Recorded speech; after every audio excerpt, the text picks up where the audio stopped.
handle to maximize energy transfer back into the ball at contact. Also reinforced with our VRS handle insert, it helps reduce vibration and create a smoother feel on contact. We use our most premium grip, which is a 1.8 millimeter synthetic grip, to provide the ultimate combination of cushion and tack for pure performance in every swing. Over 40 years in the making, the B5 Pro Big Barrel changes everything again.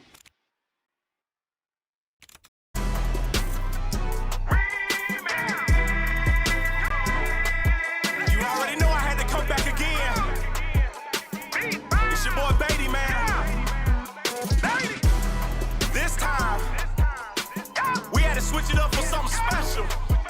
Baseball. Man, we doing this thing big time. History. It's your boy, baby. I'ma let the world. Let's go.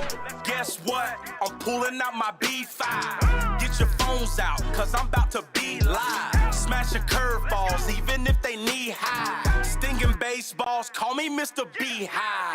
Big Mac attack, Mark McGuire, boy.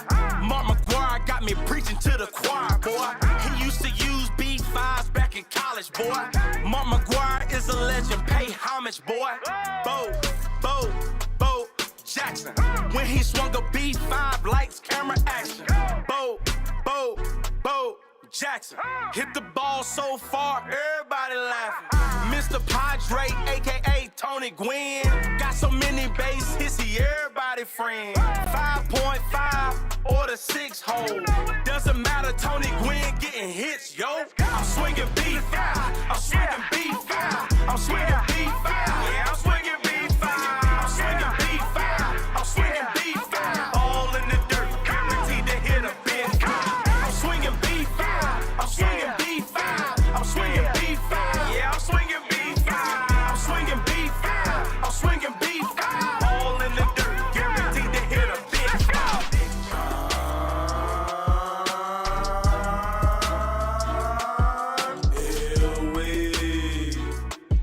Yeah, he swung a B5. Yeah, he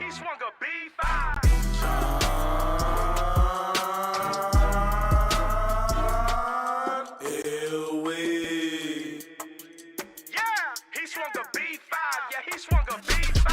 I'm buried locking every time I turn a double play. I'm buried locking, dropping bombs each and every day. I'm buried locking, so just sit back, enjoy the show. Guess who's on deck? Gonzo. Luis Gonzalez used to swing a big bat. Made a lot of pitchers ask how he hit that.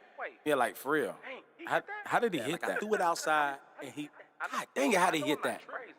Terry Francona, soon to be Hall of Fame. Swung a B5, now everybody know his name. I'm swinging B5, I'm swinging B5, I'm swinging B5. Yeah, I'm swinging B5, I'm swinging B5, I'm swinging B5. All in the dirt, guaranteed to hit a big fly. I'm swinging B5, I'm swinging B5, I'm swinging B5. Yeah, I'm swinging B5, I'm swinging B5, I'm swinging B5. All in the dirt, guaranteed to hit a big fly. T-I-N-O-M-A-R-T-I-N-E-Z.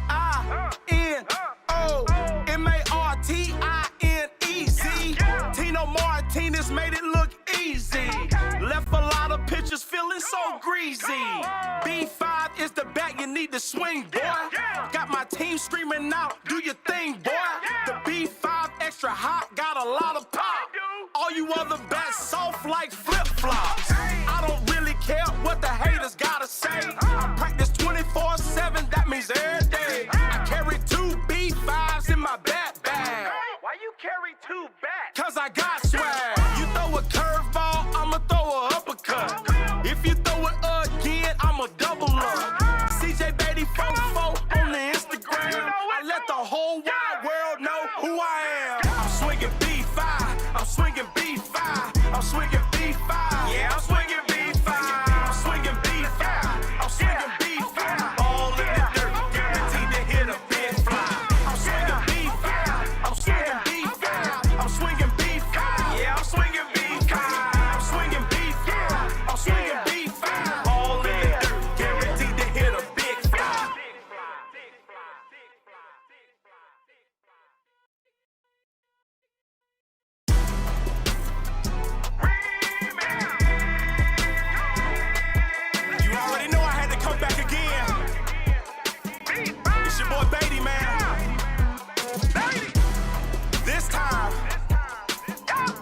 switch it up for something special. Baseball. Man, we doing this thing big time. History. It's your boy, baby. I'ma let the world. Let's go. Guess what? I'm pulling out my B5. Get your phones out, cause I'm about to be live. Smashing curveballs, even if they knee high. Stinging baseballs, call me Mr. Beehive. Big Mac attack, Mark McGuire, boy. Mark McGuire got me preaching to the choir, boy. He used to use B5s back in college, boy. Mark McGuire is a legend, pay homage, boy. Bo Jackson. When he swung a B5, lights, camera, action. Bo Jackson. Hit the ball so far, everybody laughing. Mr. Padre, aka Tony Gwynn. Got so many base hits, he everybody friend. 5.5 or the 6 hole. Doesn't matter, Tony Gwynn getting hits, yo. I'm swinging B5, I'm swinging B5, I'm swinging B5. Yeah, I'm swinging B5, I'm swinging B5, I'm swinging B5. All in the dirt, guaranteed to hit a big five. I'm swinging B5, I'm swinging B5, I'm swinging B5. Yeah, I'm swinging B5, I'm swinging B5, I'm swinging B5. All in the dirt, guaranteed to hit a big five.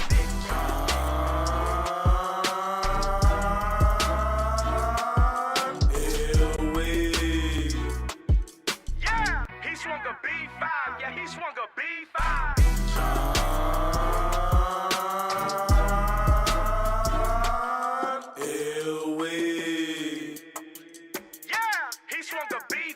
Yeah, he swung a B5.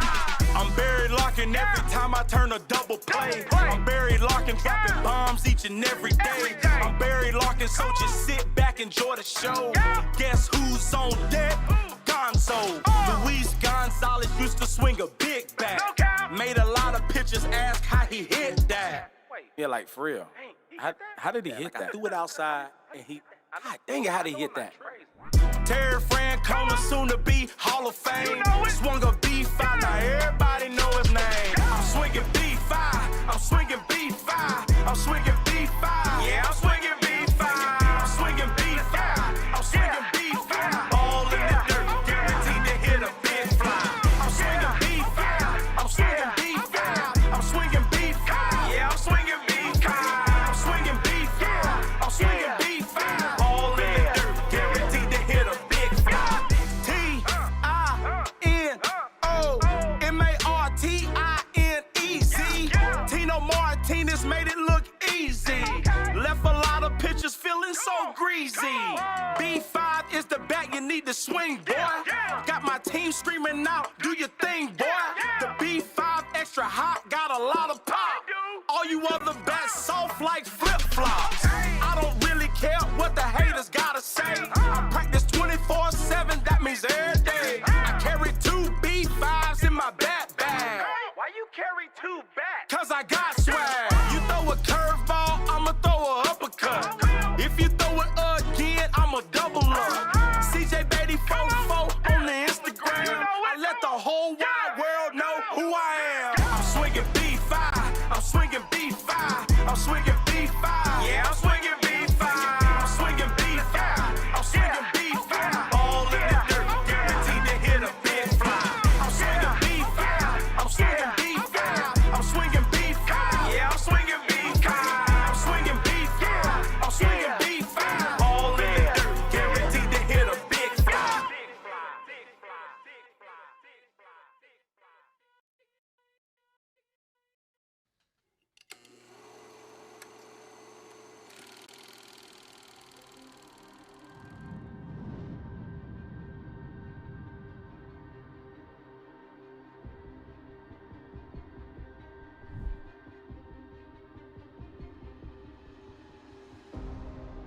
Bo Jackson waits for the 2-2.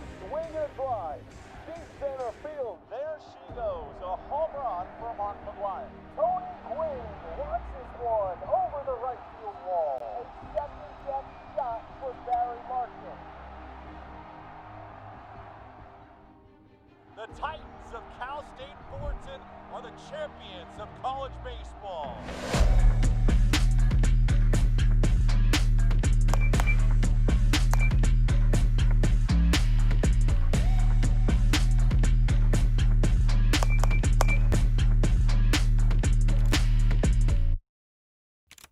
Hi, I'm John Leffler, and I'm the category manager for Easton baseball bats.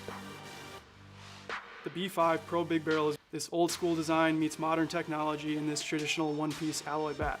Featuring our highest end alloy in our product line, the barrel is created with our ringless barrel design with varying wall thicknesses to help expand the sweet spot and create a more smooth feel on contact.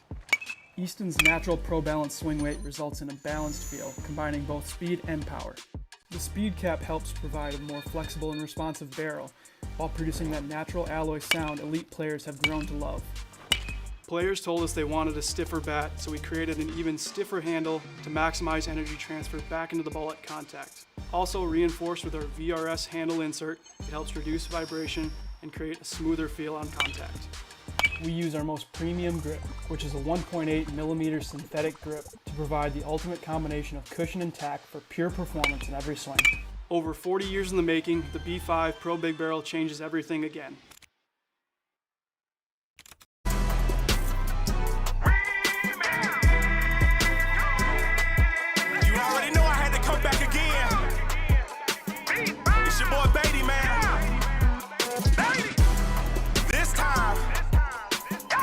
Switch it up for something special.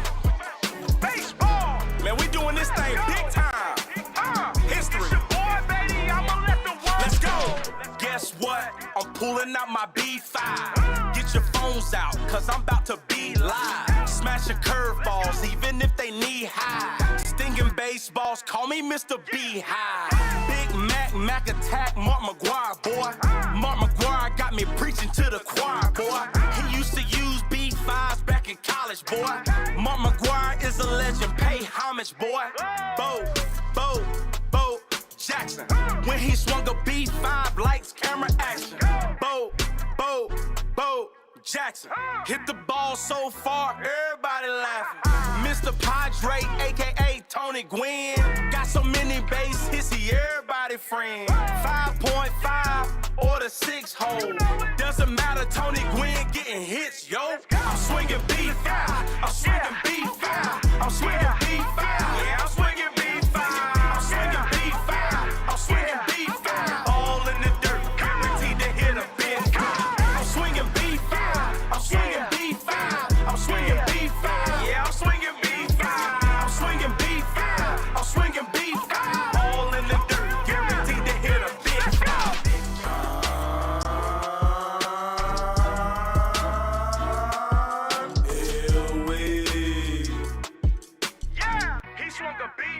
Yeah, he swung a B5.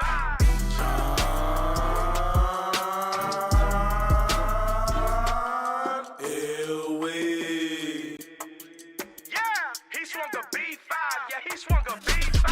I'm buried locking every time I turn a double play. I'm buried locking, dropping bombs each and every day. I'm buried locking, so just sit back, enjoy the show. Guess who's on deck? Gonzo. Luis Gonzalez used to swing a big bat.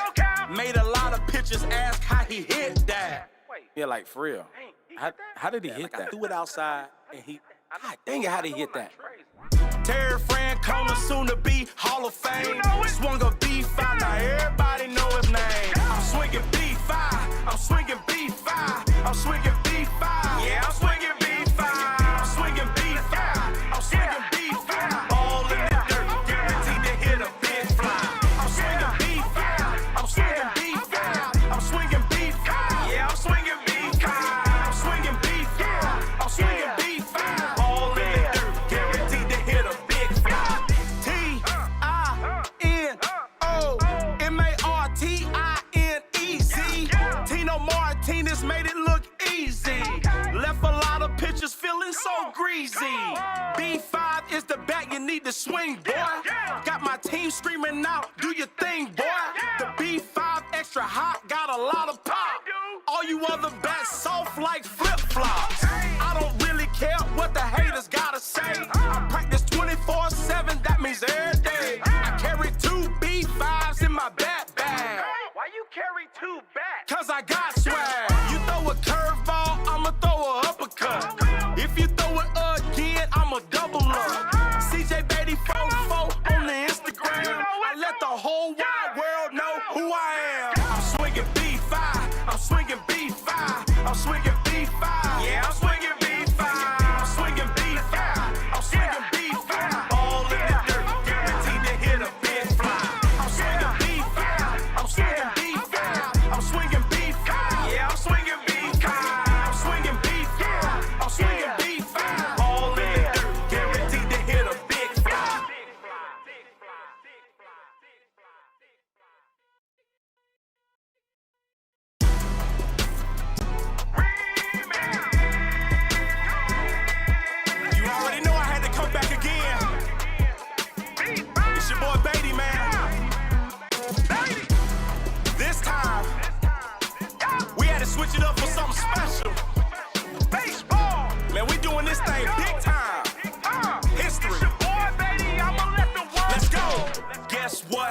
pulling out my B5. Get your phones out, cause I'm about to be live. Smashing curveballs, even if they knee high. Stinging baseballs, call me Mr. Beehive.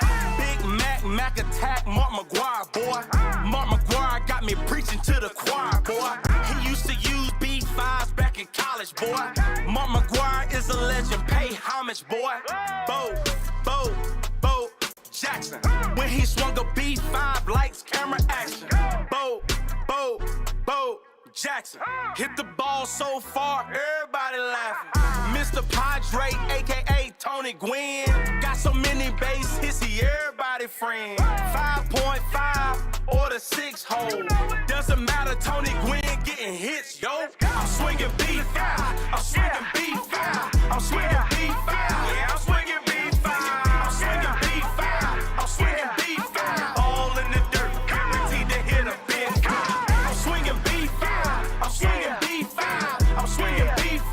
Yeah, I'm swinging B5, I'm swinging B5, I'm swinging B5. All in the dirt, guaranteed to hit a big car.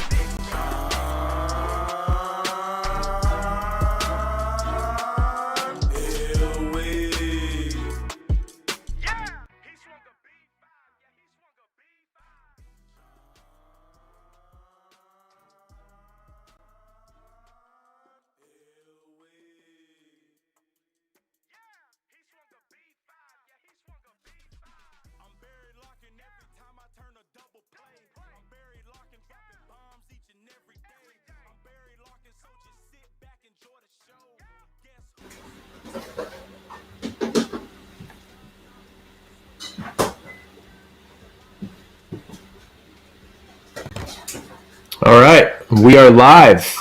The game has started. This is Andrew Berry with HitTrax. I'm joined by Elena Bowman with HitTrax as well, and we're underway, Elena. This game is off to a hot start for the high school semifinal matchup in the Green Easton Classic. Yeah, thanks everybody for joining us today, this afternoon. Sorry about a little bit of a late start, a rain delay, if you will, but I think we're in for quite a matchup here, huh, Andrew? Yeah, these are two of the top players, I would say, in this tournament so far. So if you guys have followed along, as you see on the left side, Beck Milner is hitting it. On the right side, we have Cam Kostial. Beck is hitting out in Utah. I think he's actually at a place called I forget the exact name of the spot, but Cam is at the Barn in Idaho, and Beck is in Park City, Utah. Both of these kids are really, really great offensive players. To get to this point, they had to qualify among a field of, I think we had over 75 athletes, and they were in the top 4 for high school. So this is the first semifinal matchup, with a second semifinal coming up just after this. And we see 2 runs on the board for both players so far. Beck with his third out, and it looks like Cam just got his third out. So there we go. 1 inning underway, 2 runs apiece. And before we get too far into this, let's talk a little bit about the format. This is a 6-inning sync play matchup. So what that means is these players are going to advance inning by inning. Most runs is going to win after the 6th. And as you see, as Andrew pointed out, they're playing at different parts of the country. But the best part of this is it moves pretty quickly, go at their own pace. If you're familiar with the sync play matchups, the live, these players are able to see what the other guy is doing on his screen. And it really gets the competitive juices flowing. So the key here is to not be the first one out in an inning. With that being said, you cannot advance inning by inning until the next player finishes their 3 out. So that's a tough position to be in, to just watch the other guy keep racking up the runs. So what you want to see players do here is keep these games tight. Kind of take a little bit of time. I don't know if you're seeing this, but I'm sorry to interrupt you, but Beck is going off right now. Are you seeing this? He just hit a ball 103 miles an hour, and he's gone 4 in a row at 95 miles an hour plus.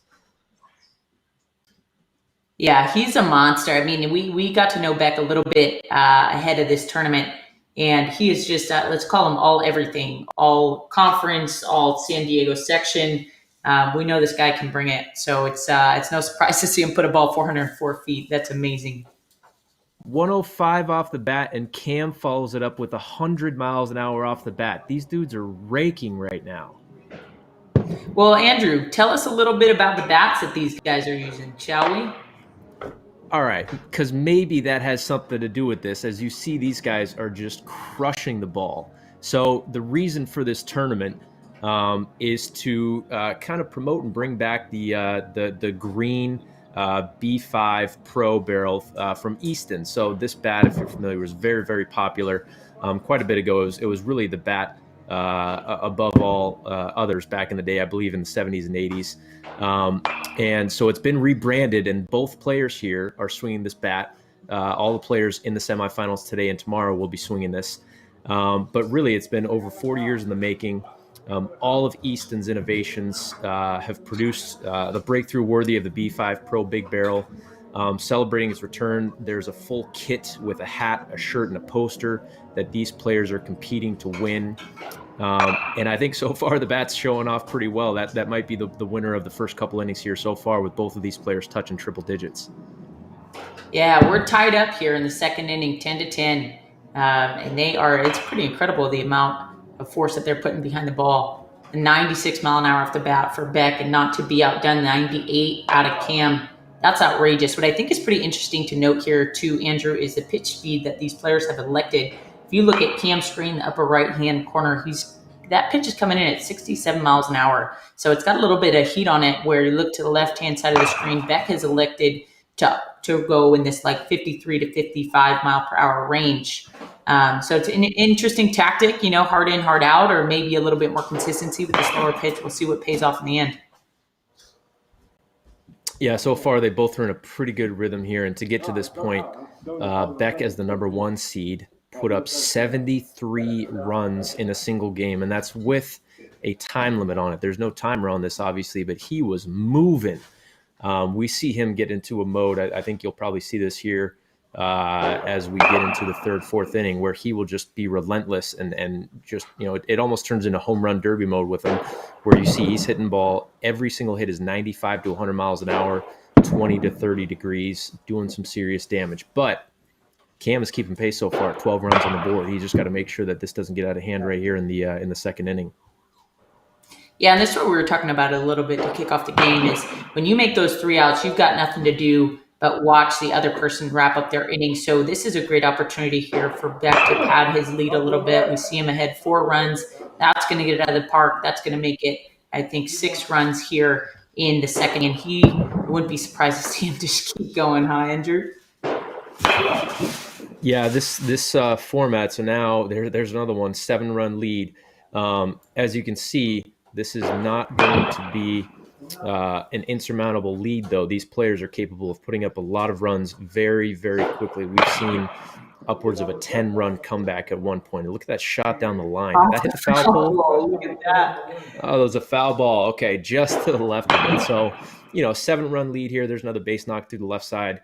With the velos these guys are putting up, they're going to be able to get on a roll. But we've seen this before in other tournaments.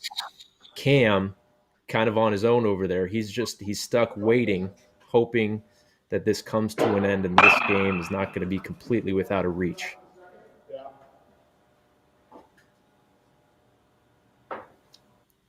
Another 99-mile-an-hour home run, 101.8 at 25 degrees. Beck has announced himself, and he finally misses one. That's not going to do it. 46 degrees, fly ball to center field for the third out. Holy smokes, what an inning from Beck. Yeah, not a bad place to be in here in the third. And I think we'd be remiss not to mention that Gen 1 system that is behind Beck there. If you've seen his camera, that's our first generation HitTrax, came out about 9 years ago. And Beck grew up on a HitTrax, as you can see. He's moved around a couple times. I think he spent some time in San Diego. Now he's out in Utah. But he's used the system for a long time. He's a heavy hitter. He's familiar, I think, with the defense, knows how to drive a gap or two. So, just kind of fun to see him shine. So that's a great point. You got Beck with the Gen 1 system out there, and Cam at the barn in Idaho has using one of our new Gen 3 overhead systems. They have also been a customer for quite a while, though. So I know Cam has been using HitTrax for quite a few years, but he's putting on a show there. He started to put something into That's it. a 99 shot. miles an hour, 29 degrees, 408 feet off the bat.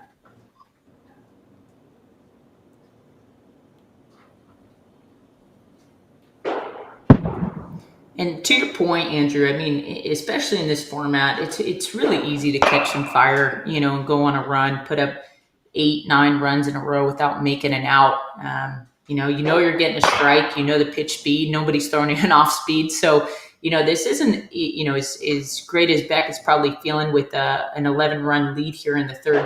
To your point, this is absolutely not unsurmountable for Cam. He's just got to find his rhythm a little bit.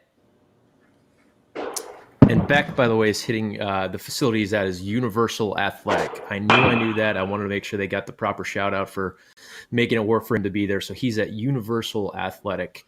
He ended up posting up there. That was one of the first installs that I actually did, was out there in Salt Lake City, Utah. And Cam with a quick 3 outs. So Cam has got 14 runs on the board, a pretty good effort so far.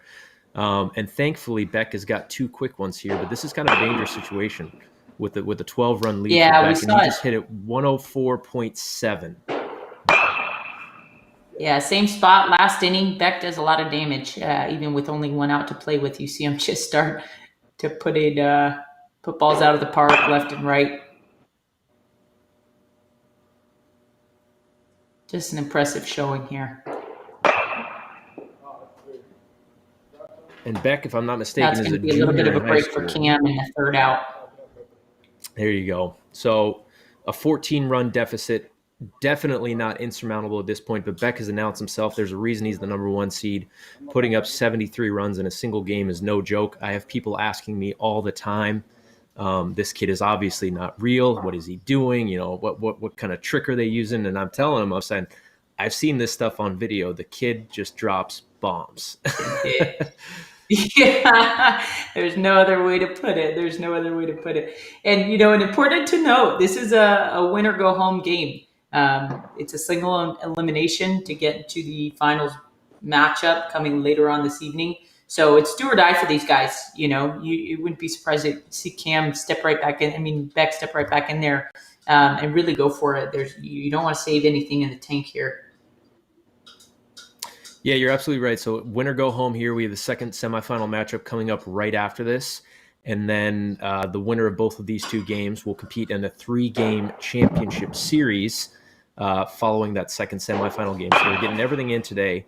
And the winner of the high school and the college bracket is taking home that sweet, maybe you've seen it on social media, that awesome B5 Pro kit with the brand new bat, a cool Easton hat, a shirt, and I believe a poster. That is a shot.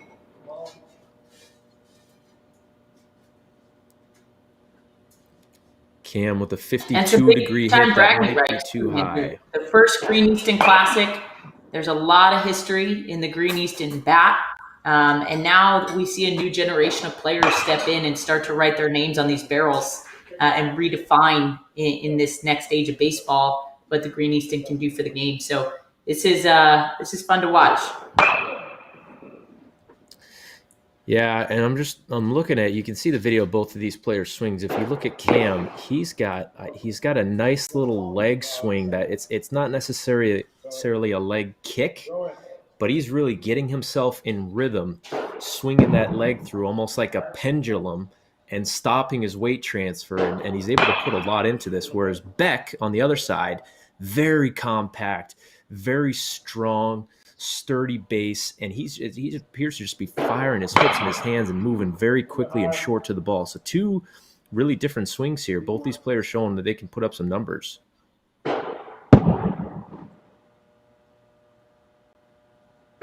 once again, Cam has 3 outs. Beck lines out a 104-mile-an-hour shot to the left fielder for his second out.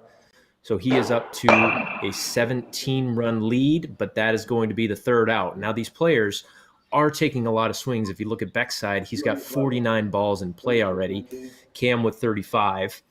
Fatigue could become a factor here, so we'll see if Cam's able to keep up with the pace that Beck's setting. We'll see if Beck isn't going to tire himself out and kind of drop off here. But 17 runs at this point. There's 2 innings left. This is a 6-inning game. I think at this point, Cam's got to put up a big spot here and maybe reduce this to potentially a single-digit lead. He's got to make a move. Yeah, and he's got to do a little rain dance that Beck's going to cool off too, because that's the only way to start closing this gap is if Beck makes a few quick outs and then the shoe's on the other foot where he's got to watch Cam close this lead. But that's a good start. A couple base knocks for Cam. Just trying to play a little bit more. It looks like station baseball. Maybe drive the gaps a little bit more consistently instead of so many balls out of the park. But unfortunately, that's it's going to be an out there. Yeah, so 1 out apiece. Cam with a 90-mile-an-hour shot to center field, caught. It's a good hit. Not going to do the job. Beck on the other side puts another ball over the fence, and another ball at 99 miles an hour. Cam with 100 miles an hour. These are high school players putting up some serious velo right now. This is impressive. Yeah, absolutely. There's no question about it. Both these guys can swing it, and both of these guys can compete. You said it earlier. A field of 75 players cut down to 4. And that takes a lot of grit to be able to hang in there. In the opening round and the qualifying round, these guys could play as many games as they want to try to get their best single game score was what we ranked to put them into the next round. So, I think there's probably a lot of grittiness in both of these guys. And again, Camp's he's got a little bit to work with. He's still got some outs to play with. So let's see if that comes in here and he digs a little deep to pull this game closer. Yeah, this is going to have to be the spot. He's down 18 runs, 19 runs. Beck has 2 outs. He's going to need him to get a quick one, but Cam unfortunately rolls over at negative 22 degrees. A nice little tailor-made ground ball to shortstop, and Beck is just putting on a show. 100 miles an hour at 20 degrees. This kid's going to be tough to beat. If he keeps doing this, there's another one, 91 at 38. That's probably a mishit. Just happens to drop down in the left center field gap for what's going to probably be a double there. Yeah, and I like your Beck point also, about just Beck's swing. Go ahead. Well, yeah, I was going to say, you can see he's moving very quickly too. Yeah, he just seems, truthfully, like he's got a lot of power behind him. He doesn't have a big gather in his swing, which typically you see when these guys are putting balls at 104, 105 miles an hour. They have a little bit of a gather to be able to get behind the baseball. But look at him. He's just really short, compact, quick to the ball sequence as well. And he's able to still get those velos. He must be really strong. And then to your point, the pace he's working at, he must be really fit. So pretty good combination for this format. I'm going to use the word stocky. He looks stocky in the box right now. 101 left field. This is the only way he's getting outs right now is these absolute missile shots to the outfielder and the occasional missed fly ball that will be a leaping grab by the outfielder. So that's impressive. 49 runs through 5 innings. Again, for everybody asking me, yes, his numbers are real. And yes, you can see it all here on video. So we know Beck can play baseball and he will play baseball at the next level, as will both of these guys. I think they're both D1 talents. I believe Beck's committed somewhere, if I'm not mistaken. Cam, coming into this last inning, he's down 27 runs. At this point, it's going to be a miracle to get him back into this. But with that many runs, 22 through 5 innings, he'll probably end up close to 25 or 30 runs, an impressive showing. But the story here is Beck. And in this last inning, Beck's going to start off. He's going to go until he records 1 out. And then after he records that out, then Cam will step up and go until he gets an out. So Cam's got a shot here if he can get a quick out from Beck and start to get a rhythm. Because at this point, you don't really need to worry necessarily about what's going on the other side. And there you go. There's 1 out for Beck. So now Cam can just lock in and focus on what he has to do and go at his pace to try and put together a rally. Let's see what he can do. Yeah, absolutely. And if you followed either the baseball or the softball open, we saw late inning comebacks, last inning comebacks in both tournaments. It's not impossible. It just, to your point, it takes a quick out on one side of the screen, and it takes kind of a little bit of a tunnel mindset and tunnel vision approach to just focus on every single at bat, and not waste any outs here. So that's it seems like Cam, that's a great approach with that first at bat knock. Let's see if he can make something out of it. That's going to plate 2, I believe. There you Yeah, and I don't go. know if you saw, he hit a foul ball home run, 101 miles an hour at 30 degrees, which was ridiculous.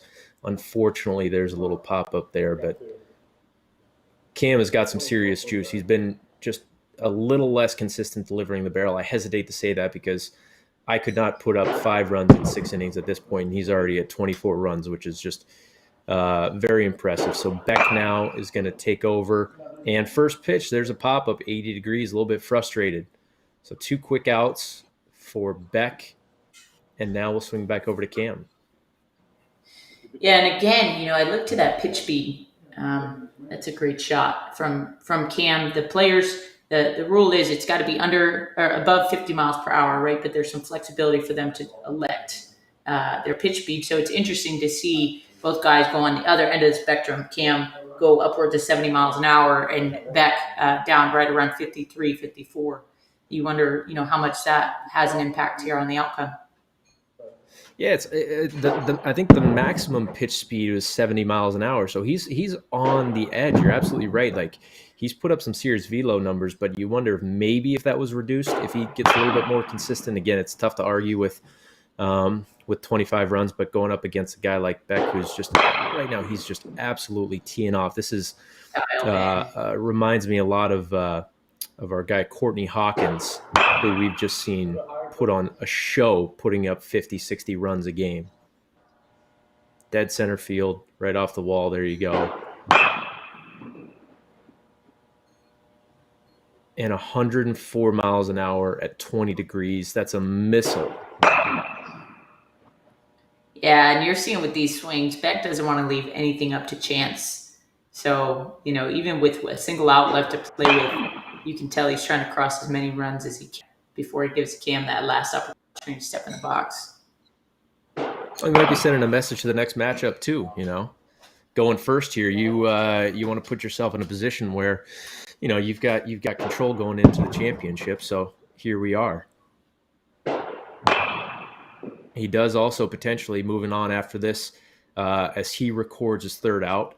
The championship is a 3-game series, 6 innings. If you think this is a lot of swings, Beck could potentially have 2 minimum, 3 more games today, right? So maybe he might have done a little bit too much here. We'll see what happens. And there's a fly ball from Cam. Looks like the shortstop's going to go out and catch it for the third out, and that should end the game. So with the final score of Beck with 54, Cam with 25, a high-level matchup there, a lot of offense. Again, both of these guys using the Green Easton bat. I think the bat showed off well today with these guys touching what seemed to be pretty much near max velo. That's a hot start for this Green Easton Classic here. We got another one coming up shortly, but what do you think? You think anybody's going to be able to take down Beck at this point? Yeah, I think if we're just look at the qualifying round alone, Beck is definitely, the guy to beat in this tournament in the high school division. And to your point, we'll see if those high at bat numbers impact him at all heading into that 3-game series, but he is going to get the chance to do it. And he seems, again, still placing his name at the top of the list as just impressive talents that we've seen across HitTrax online gaming world. He is just a remarkable hitter, an absolute competitor, and I'm selfishly excited to watch him compete in this next round. I am as well. So we have the second semifinal matchup coming up here shortly. We're going to have about a 30-minute break or so. So stay tuned. You'll see some awesome commercials about the new Easton B5 bat as well, which, again, all of these athletes are using, kind of rebranding the past and putting together one of the best bats of the end of 2020 and into the 2020 line, I think, as well. So thank you guys for joining Game 1. Game number 2 coming up shortly. We will be back soon. Thanks, Elena. Thanks, Andrew. We'll see you soon.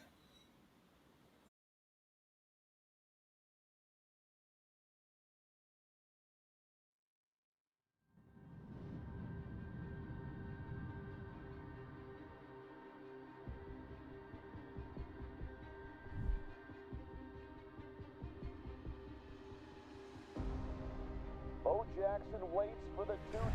Swing and a drive. Deep center field. There she goes. A home run for Mark McGuire. Tony Gwynn launches one over the right field wall. A second-step shot for Barry Larkin. The Titans of Cal State Fullerton are the champions of college baseball.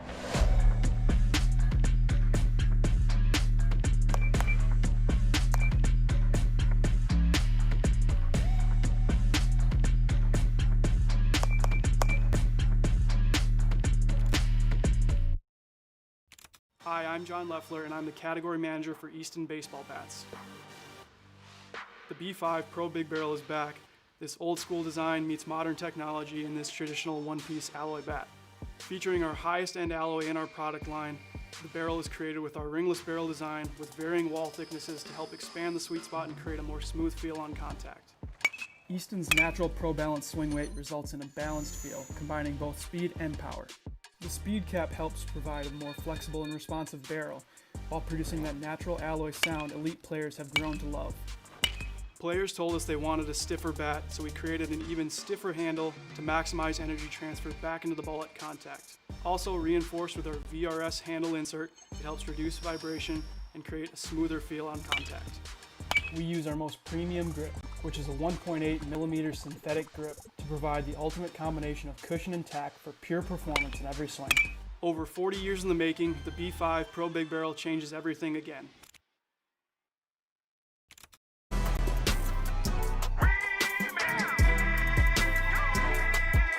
already know I had to come back again. It's your boy Beatty, man. This time, we had to switch it up for something special. Baseball! Man, we doing this thing big time. History. It's your boy Beatty, I'ma let the world Let's go! Guess what? I'm pulling out my B5. Get your phones out, cause I'm about to be live. Smashing curveballs, even if they knee high. Stinging baseballs, call me Mr. B-High. Big Mac attack, Mark McGuire, boy. Mark McGuire got me preaching to the choir, boy. He used to use B5s back in college, boy. Mark McGuire is a legend, pay homage, boy. Bo Jackson. When he swung a B5, lights, camera, action. Bo Jackson. Hit the ball so far, everybody laughing. Mr. Padre, aka Tony Gwynn. Got so many base hits, he everybody friend. 5.5 or the 6 hole. Doesn't matter, Tony Gwynn getting hits, yo. I'm swinging B5, I'm swinging B5, I'm swinging B5. Yeah, I'm swinging B5, I'm swinging B5, I'm swinging B5. All in the dirt, guaranteed to hit a big cop. I'm swinging B5, I'm swinging B5, I'm swinging B5. Yeah, I'm swinging B5, I'm swinging B5, I'm swinging B5. All in the dirt, guaranteed to hit a big cop.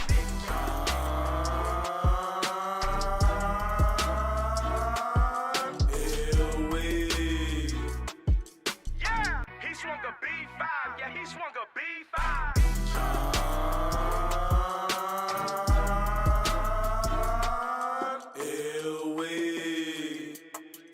Yeah, he swung a B5. Yeah, he swung a B5. I'm Barry Larkin every time I turn a double play. I'm Barry Larkin dropping bombs each and every day. I'm Barry Larkin, so just sit back, enjoy the show. Guess who's on deck? Gonzo. Luis Gonzalez used to swing a big bat.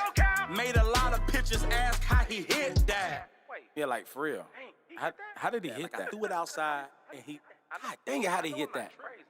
Terry Francona, soon to be Hall of Fame. Swung a B5, now everybody know his name. I'm swinging B5, I'm swinging B5, I'm swinging B5. Yeah, I'm swinging B5, I'm swinging B5, I'm swinging B5. All in the dirt, guaranteed to hit a big fly. I'm swinging B5, I'm swinging B5, I'm swinging B5. Yeah, I'm swinging B5, I'm swinging B5, I'm swinging B5. All in the dirt, guaranteed to hit a big fly. T-I-M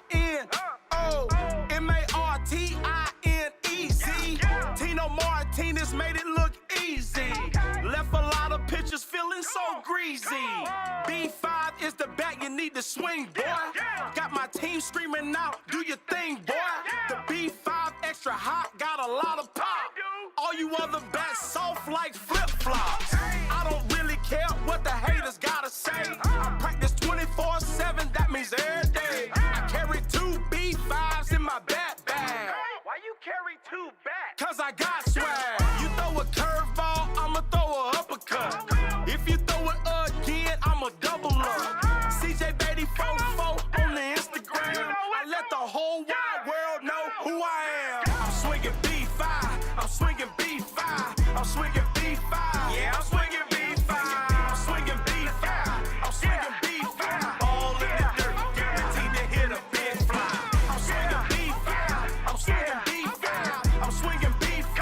Yeah, I'm swinging B5, I'm swinging B5, I'm swinging B5. All in the dirt, guaranteed to hit a big fly.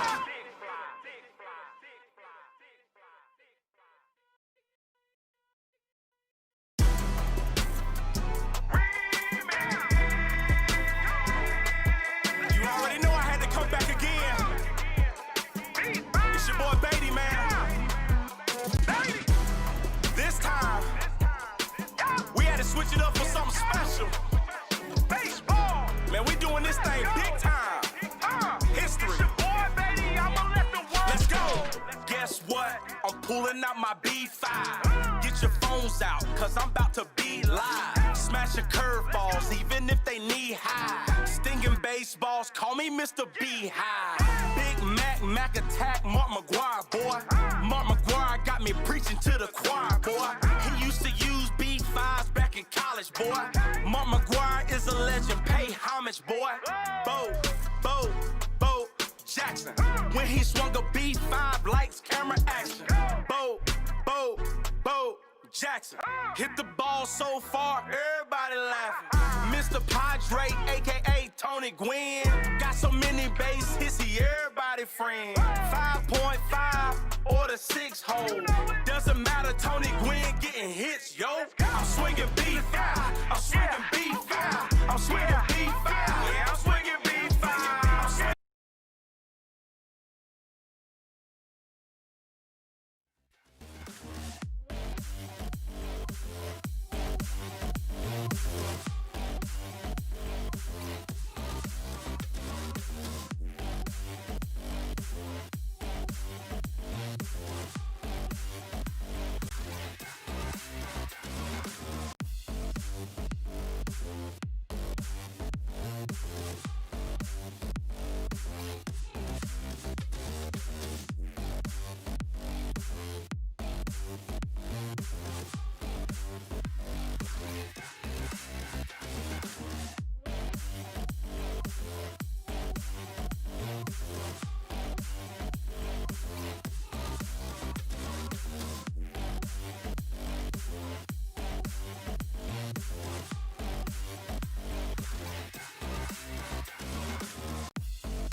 not hit anymore, otherwise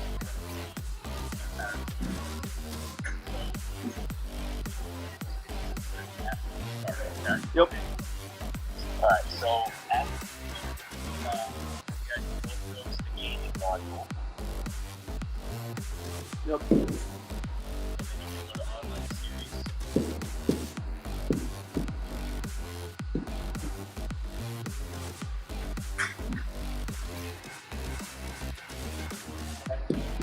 Yep. Classic tournament. Okay. And then we're going to get a click and then your opponent's name and one of our higher seeds. So you're at seed. Okay. Yep. Last matchup. So I'm going to go to the rest of the table matchup.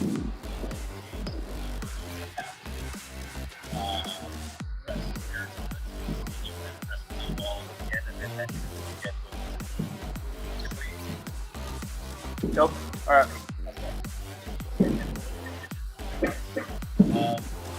It's showing my my HitTrax camera. Yeah.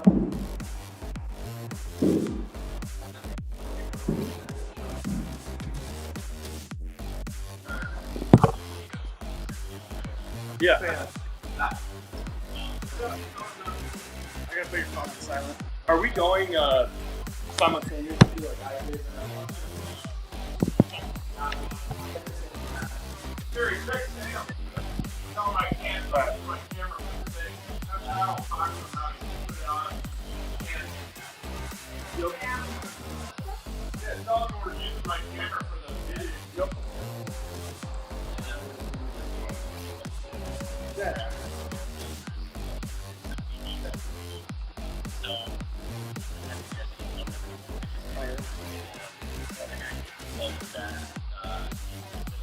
Okay.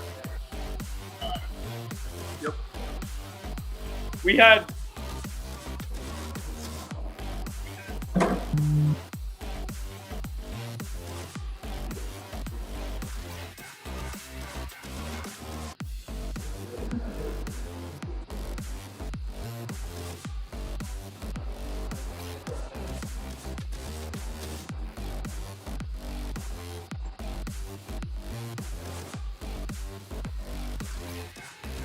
Yeah, Jake Larson, Larson Barn,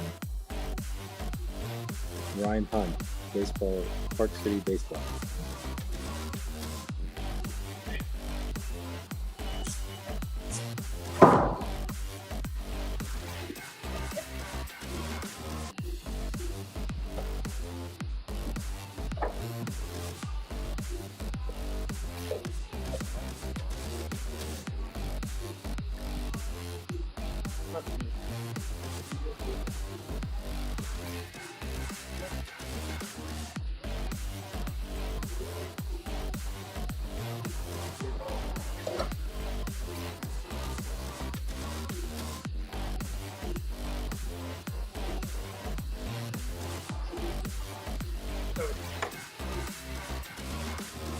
They cleared you out.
And we are live. Welcome back to the Green Easton Classic. I'm Andrew Barry with HitTrax. I'm joined by my colleague Elena Bowman, and we're excited to bring you the second semifinal matchup of the high school bracket today.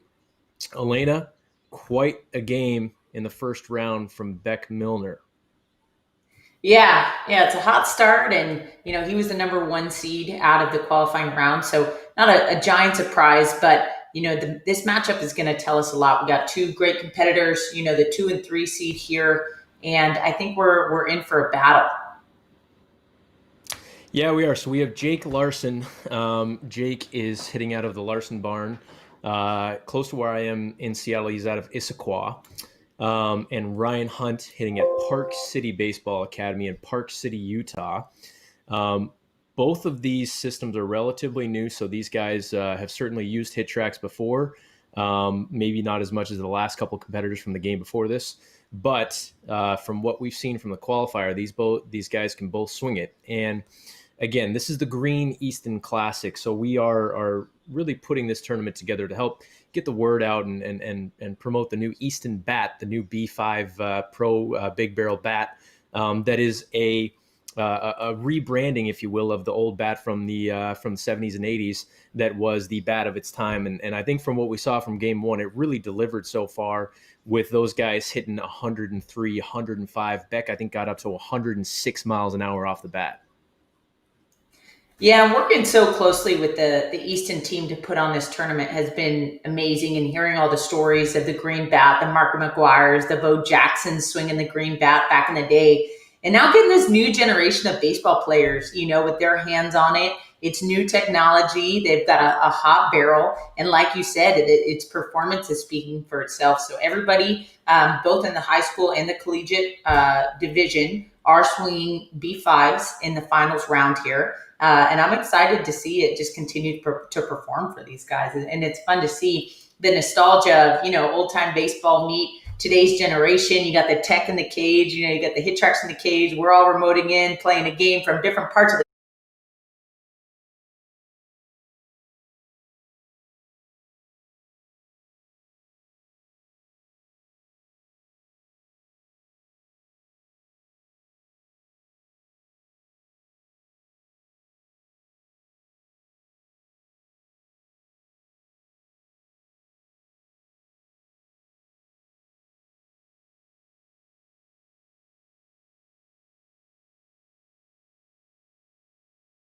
And it's going to be quite a matchup today. I'm really looking forward to this. Jake Larson and Ryan Hunt will both be swinging the Green Easton bat, as you mentioned. They're going to be playing. The winner of this will play Beck Milner in the championship, which is going to be a 3-game series right after this. And the winner of that will receive this sweet Easton B5 bat kit that maybe you've seen on social media from people, but it's got, first of all, yes, the Green Easton bat. It also has a cool hat, a shirt, and a poster. So these guys are playing for something here. It's really going to mean something, and you can start to feel the competitive juices flowing from these guys. So I think they're going to start off in about 1 minute here, as we see Ryan stepping into the cage to go ahead and start getting a feel for a rhythm. Jake enters the cage on the left side. We should see a good matchup here too. Jake Larson, a University of Minnesota commit. It's pretty cool if you followed the HitTrax online gaming since we launched it in June. We've had a lot of really high-level tournaments so far. Jake Larson is competing in a lot of the Friday Night Fights events we've been hosting, and getting off the phone with Beck. Beck has as well. But with the Friday Night Fights, we see their stats, right? So we haven't been able to see their swings. We know their performance and their data, but it's been so fun to match a swing with the numbers. So to be able to see Jake step in here, I know Ryan's played in a couple tournaments as well.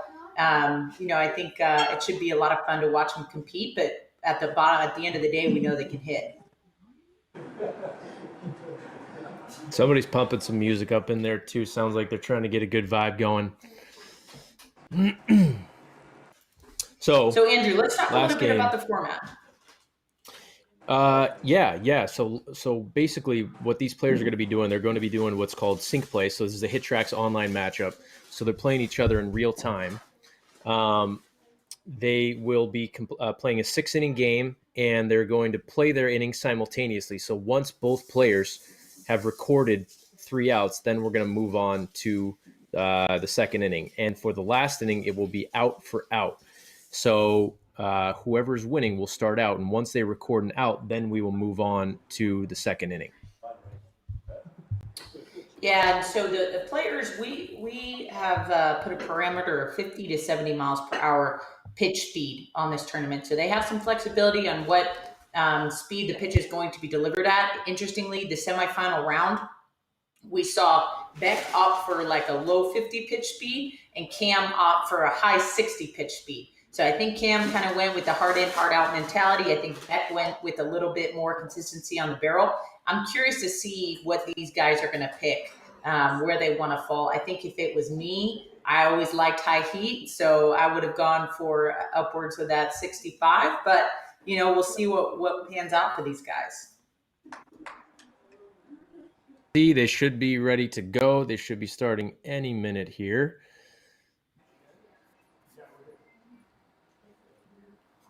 And it looks like Ryan's stepping into the box. He's going to take his first rip, see the first pitch come in.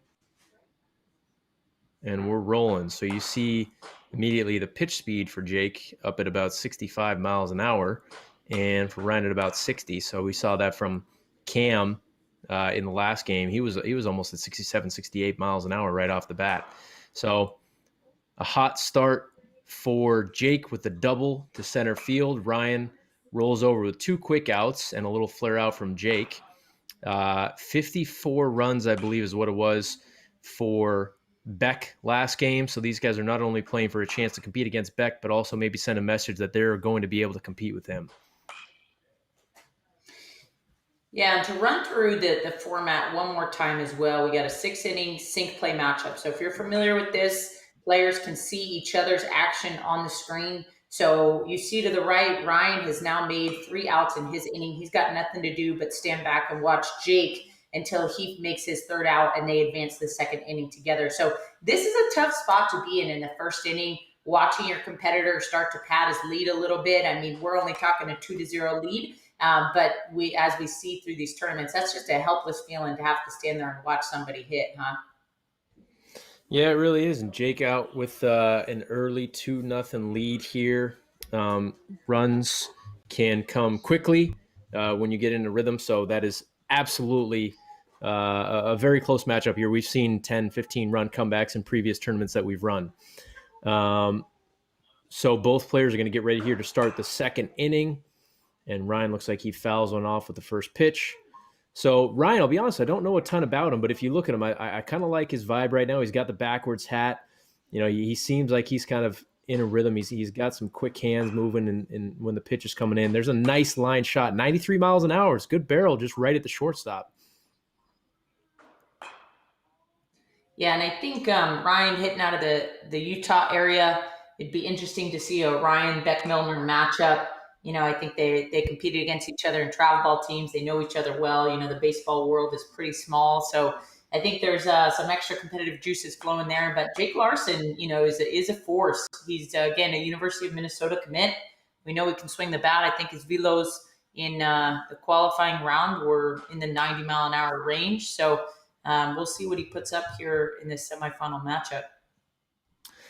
Yeah, and you see a little difference here just early on. Jake and Ryan, their velocities have not been too far off from each other. If you look at the top of the screen, the EV, that is the exit velocity. So Jake just hit that double in the gap, 86 miles an hour. And you see on the right side, Ryan's last out was at 91.5 miles an hour. The difference here is Jake, almost all of his hits that we've seen have been at 10, 15, 20 degrees in the gap, whereas Ryan is hitting the ball very hard, but just a little bit too low, and it seems like the shortstop was able to either grab or jump up and grab a few of those hits to make it 3 quick outs. And now you're in a situation, Jake's got 2 runners on, 1 out with another line shot to left field. He's putting himself into an early lead here in the second inning. Yeah, I got to hit them where they're not, right, Andrew? It's always 9 against 1 when you get in the box. And I think when you're in a cage, traditionally you're able to lean back on a barreled ball. You can try to, maybe that was a single, a double. There's no getting away with much with a HitTrax when you got the real defense out there and making the plays. And so you got to be good and you got to find some green. And it looks like that's what Jake is doing here. He's just driving the gap so consistently. He's got a little rhythm going. Another 94-mile-an-hour hit to left field. We are playing at Arizona, and there's a line shot to the third baseman for his second out. So both of these players are playing at Arizona, and if you notice for the stadiums, they are set to a high school distance. So this is not, center field is at 366 feet, and there is a 70-degree pop-up that is not going to cut it. So that is now a 10-0 lead for Jake. Ryan going to try to get on the board here and get things rolling. Like you said earlier, these guys are not facing curveballs, sliders, changeups. They just have to get a feel for the rhythm. So Ryan maybe just needs to get a couple hits under his belt to get things rolling, and there you go. 88 miles an hour in the gap. Yeah, absolutely. I mean, leads are not until you start talking the 20, 25 run lead. A 10, 15 run lead, we've seen time in and time out is not insurmountable. It takes a little bit of the person on the other half of your screen to cool off. But with that said, a strike is coming in. The pitch speed it's going to be crossing the plate. So as long as you can put a good swing on it and find yourself in a little bit of a rhythm, it's definitely doable to string some runs together. Is Jake's, as you said, University of Minnesota committee. He's a big kid in there in the box. You can tell, and he's swinging with a lot of force and 97 miles an hour right up the left center field gap. Like he's got some pop in his bat there. And Ryan has a runner on third with 2 outs. See if he can get that run in to get on the board and get something started here. Sometimes it only takes one. Looks like a couple foul balls to the left side. So one more thing on the format, each player gets 4 pitches. So they're not going to strike out or walk. But if they don't put a ball in play on those 4 pitches, then they will have to that will essentially count as a strikeout, if you will.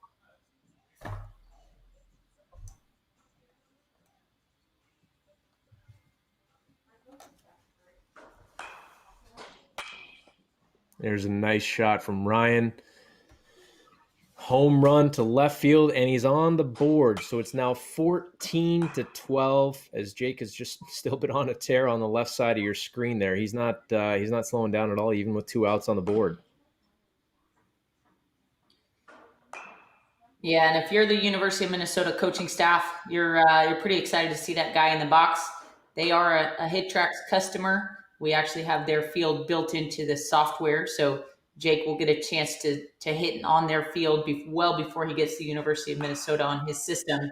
But you almost imagine if it's foreshadowing there on the left-hand side of the screen with Jake Larson just absolutely delivering barrels with that Green Easton bat. I wonder if he continues to swing that throughout his college career. It looks like it does a lot of damage for him. Yeah, I've gotten the pleasure of holding that bat in my hands. I did not take any swings with it, but it is a spectacle. That silver, clean, crisp look with the green touches. It really is a beautiful stick. Yeah, I love the history in it too.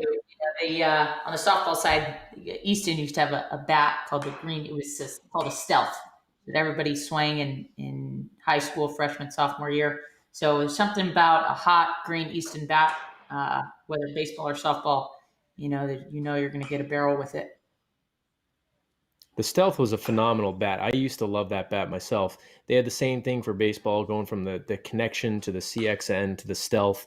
Just a great line of bats. And I think the rebranding of this, kind of linking up the history, like you said earlier, with Bo Jackson and guys like Mark McGuire using the bat in college and to where it's come today, and to release this with the way they put it out. I mean, I if I were a player, I would be dying to get my hands on one of these, and I'm sure there will be plenty of these bats under the Christmas tree this year.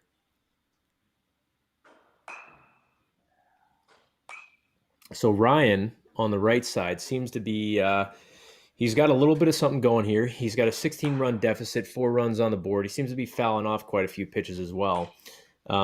Could be the pitch velocity there, but Jake on the left side has 20 runs with 2 outs in this inning. And 16 runs again. This is a significant lead. I think we need to see Ryan go on a little streak here. But I think on Jake's side, he's just got to kind of lock in and stay in tune with what's going on, in his cage and not worry too much about what's going on with Ryan. And if he does that, I think he'll be in just a fine spot, and you can see him staying consistent. Another 96-mile-an-hour hit to left field. He's now got a runner on first base, 21 runs in. We talked a little bit about the swings of the different styles of the two guys in the first semifinal matchup. Just looking at Jake's swing there on the left, I like how stacked he stays. You just look at his head. There's no up or down elevation, through the swing. He's just really pretty level, delivers the barrel well. And I like Ryan's swing a lot too. You can see he uses everything he has with it, creates a lot of power in that gather. But I'm wondering if all these foul balls, you see him foul off a ton straight back. It always almost looks like he's trying to come up through the ball, and he's just trying to lift it up through contact. It seems like he's missing a lot of balls in the air right now. You kind of almost want to see him level out, maybe try to dry the gaps at more of the 19 to 15 degree range. Maybe you'll see a little bit more success there. Yeah, I agree with you. It seems like when he's hitting the ball to the left side, he's having a little bit more success there. Outside of that, it seems a little bit tough. And I don't even know if it may be that they may have the net blocking the frame or something. Some of these balls look they may be in play. That'll be interesting to take a look at to see on their side. But so Jake with 3 outs on the left side of the screen. Ryan at Park City Baseball. He's got a runner on second, nobody out. We see him taking a lot of swings, and he appears to be fouling off quite a few pitches. It may be that there could be something blocking the system or something, but there you go. There's a nice shot to left field. So a runner on second, 1 out, 80-mile-an-hour hit at 21 degrees. And you see Jake step up, and he can do nothing but watch right now as Ryan puts a ball in the gap there, 87 miles an hour. That's going to get down and bring in another run.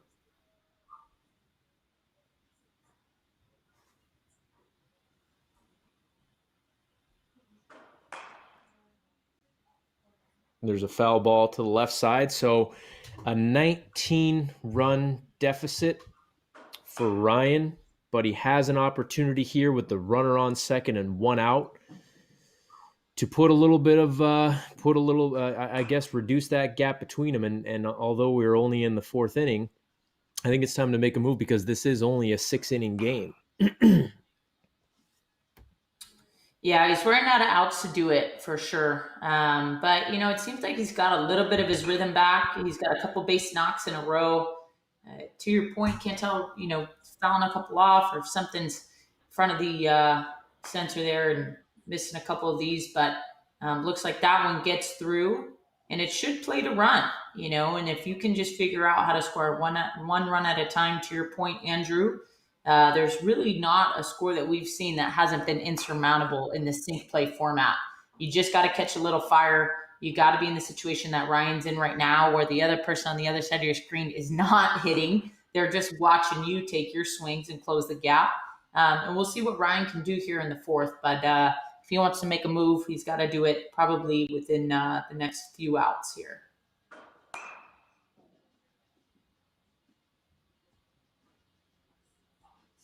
Looks like that's not going to do it. So that's a 3rd out for Ryan. To the 5th we go. This is a 6th inning game, so the guys will have 6 more outs to play with each.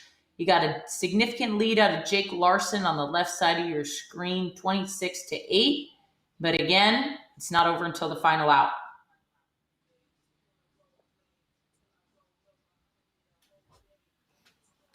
So we're going to see Jake in here and start getting to work.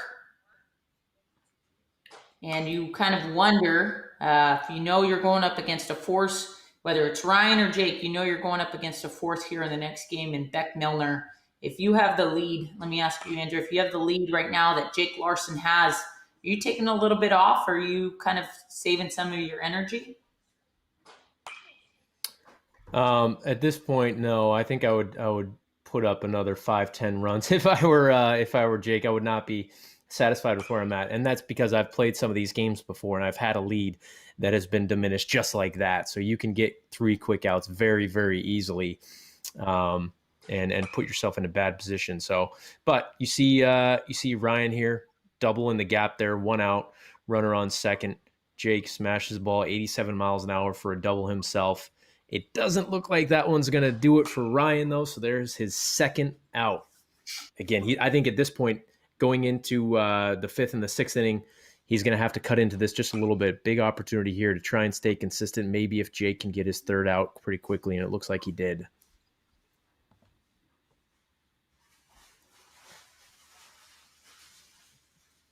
So 3 outs for Jake.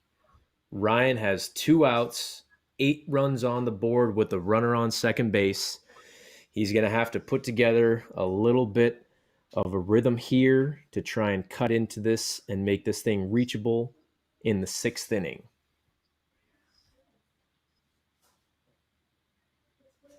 Again, both of these athletes are swinging the Green Easton bat. Thank you for Easton, the sponsor of this tournament, for putting up the bat kit for the winner of both the high school and the college tournament. The college tournament will be taking place tomorrow at the same time. And after this game ends, we will have the high school championship game. The winner of this game will face Beck Milner. Yeah, and that's going to be one heck of a matchup. But I got to say, even Ryan, he's keeping a smile on his face there in the cage. You see these guys getting intense. We saw it in the first semifinal game. With such a weird year here in 2020, it's really nice to be able to see these guys just compete.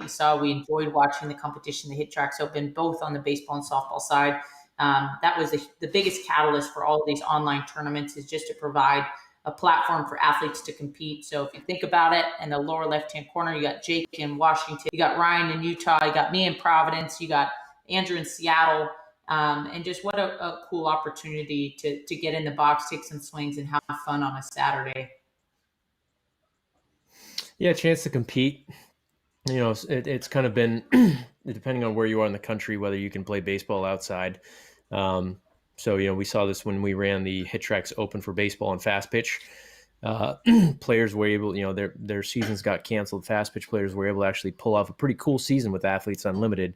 But minor leaguers were not. And a lot of them were, essentially out of jobs, if you will, for the season. So the ability to get back in the cage and get the competitive juices flowing when they're playing each other in real time like this, there's something to that just kind of makes you step up a level.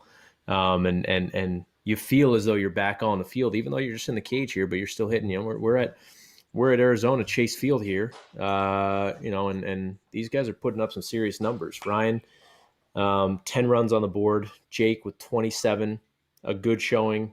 At this point, maybe you're right. Maybe he doesn't need to put too much more on the board and tire himself out for that championship coming up, as he seems to be on his way to facing Beck.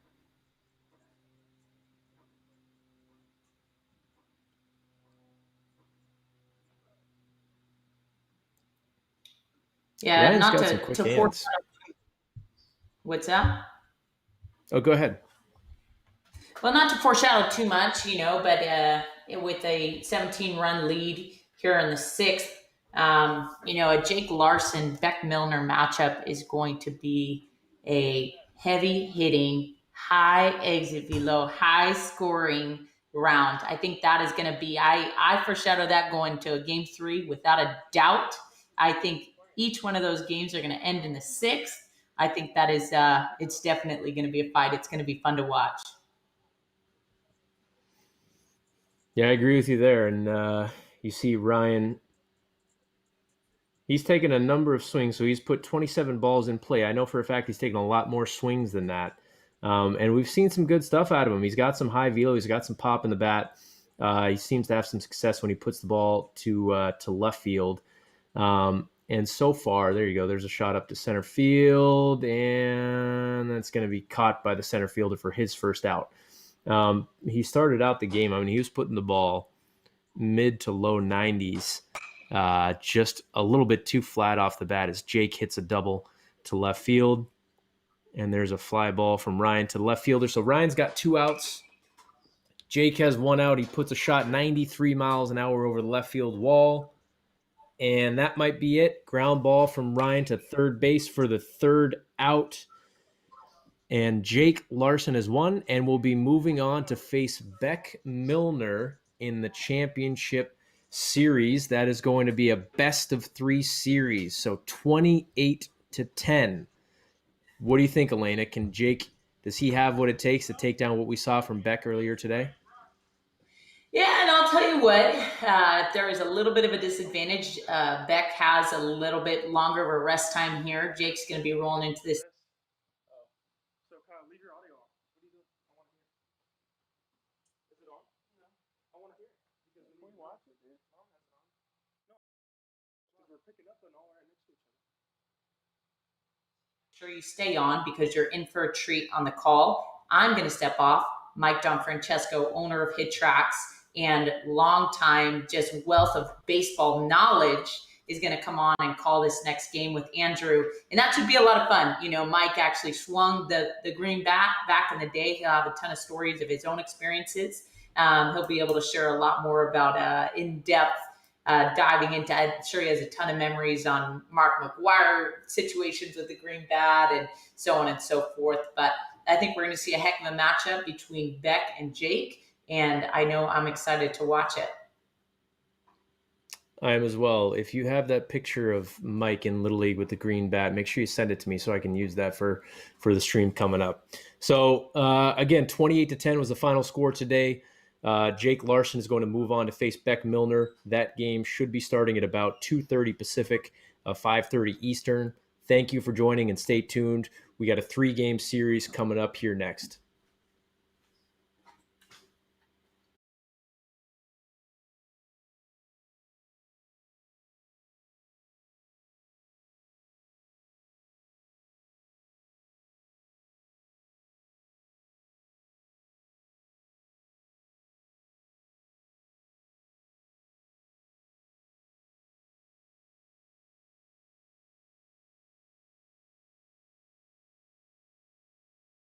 Home run for Mark McGwire. Tony Gwynn launches one over the right field wall. A second-step shot for Barry Marshall.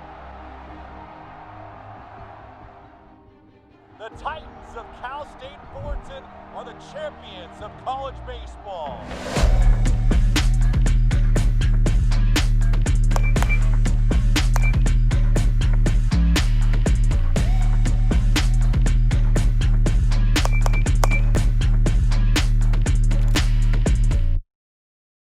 Hi, I'm John Leffler, and I'm the category manager for Easton baseball bats. The B5 Pro Big Barrel is back. This old school design meets modern technology in this traditional one-piece alloy bat. Featuring our highest end alloy in our product line, the barrel is created with our ringless barrel design with varying wall thicknesses to help expand the sweet spot and create a more smooth feel on contact. Easton's natural Pro Balance swing weight results in a balanced feel, combining both speed and power. The speed cap helps provide a more flexible and responsive barrel, while producing that natural alloy sound elite players have grown to love. Players told us they wanted a stiffer bat, so we created an even stiffer handle to maximize energy transfer back into the ball at contact. Also reinforced with our VRS handle insert, it helps reduce vibration and create a smoother feel on contact. We use our most premium grip, which is a 1.8 millimeter synthetic grip, to provide the ultimate combination of cushion and tack for pure performance in every swing. Over 40 years in the making, the B5 Pro Big Barrel changes everything again.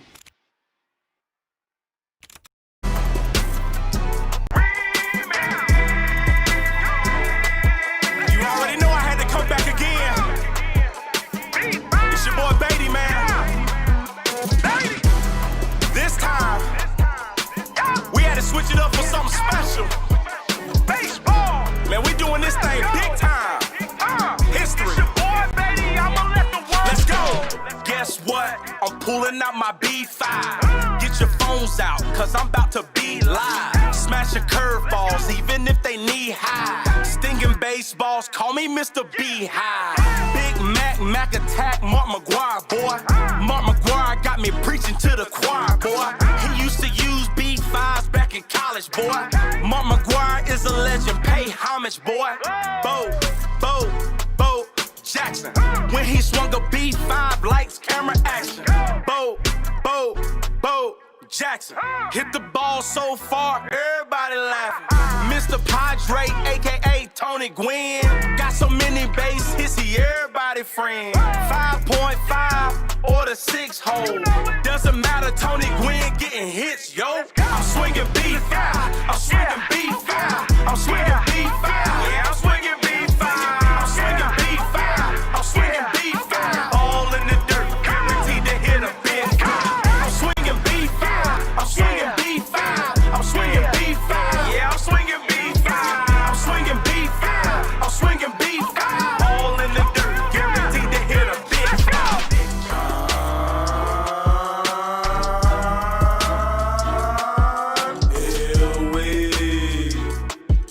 Yeah, he swung a B5.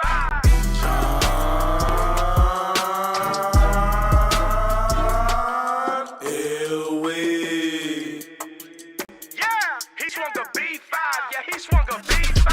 I'm buried locking every time I turn a double play. I'm buried locking, dropping bombs each and every day. I'm buried locking, so just sit back, enjoy the show. Guess who's on deck? Gonzo. Luis Gonzalez used to swing a big bat. Made a lot of pitchers ask how he hit that. Yeah, like for real. How did he hit that? I threw it outside and he. God dang it, how did he hit that?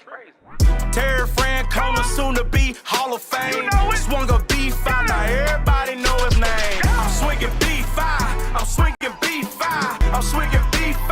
Yeah, I'm swinging B5, I'm swinging B5, I'm swinging B5. All in the dirt, guaranteed to hit a big fly. I'm swinging B5, I'm swinging B5, I'm swinging B5. Yeah, I'm swinging B5, I'm swinging B5, I'm swinging B5. All in the dirt, guaranteed to hit a big fly. T-I-N-O-M-A-R-T-I-N-E-Z. Tino Martinez made it look easy. Left a lot of pitchers feeling so greasy. B5 is the bat you need to swing, boy. Got my team screaming out, do your thing, boy. The B5 extra hot, got a lot of pop. All you other bats soft like flip-flops. I don't really care what the haters gotta say. I practice 24/7, that means every day. I carry 2 B5s in my bat bag. Why you carry 2 bats? Cause I got swag. You throw a curveball, I'ma throw a uppercut. If you throw it again, I'ma double up. CJ Beatty 44 on the Instagram. I let the whole wide world know who I am. I'm swinging B5, I'm swinging B5, I'm swinging B5. Yeah, I'm swinging B5, I'm swinging B5, I'm swinging B5. All in the dirt, guaranteed to hit a big fly. I'm swinging B5, I'm swinging B5, I'm swinging B5. Yeah, I'm swinging B5, I'm swinging B5, I'm swinging B5. All in the dirt, guaranteed to hit a big fly.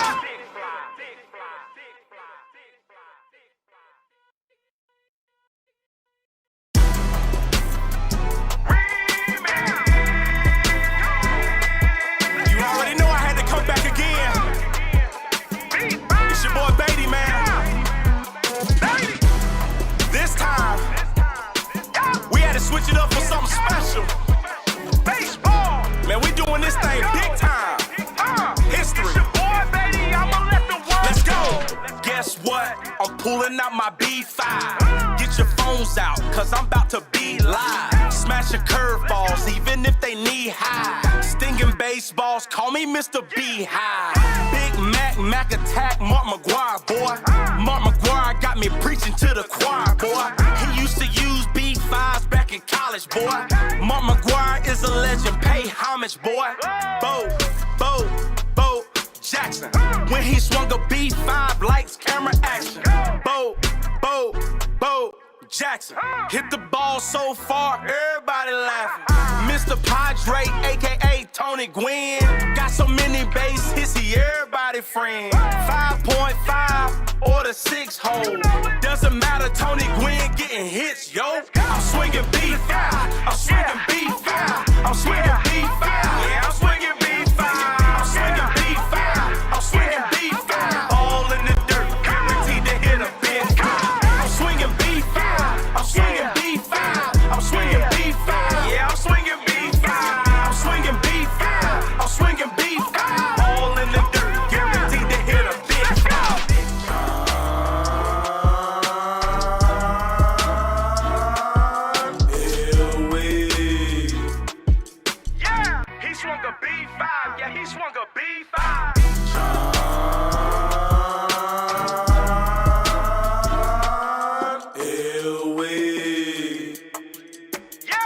he swung a B5.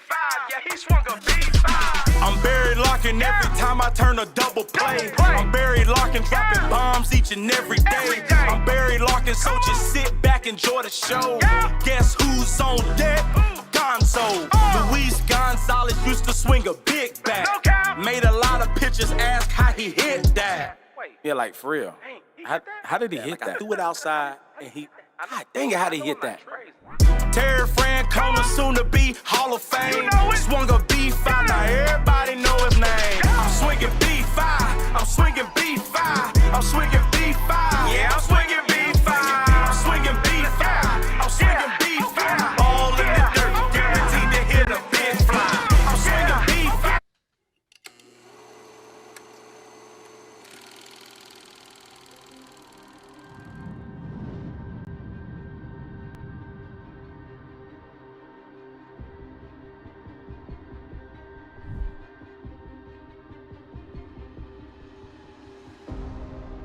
Bo Jackson waits for the 2-2. Swing and a drive.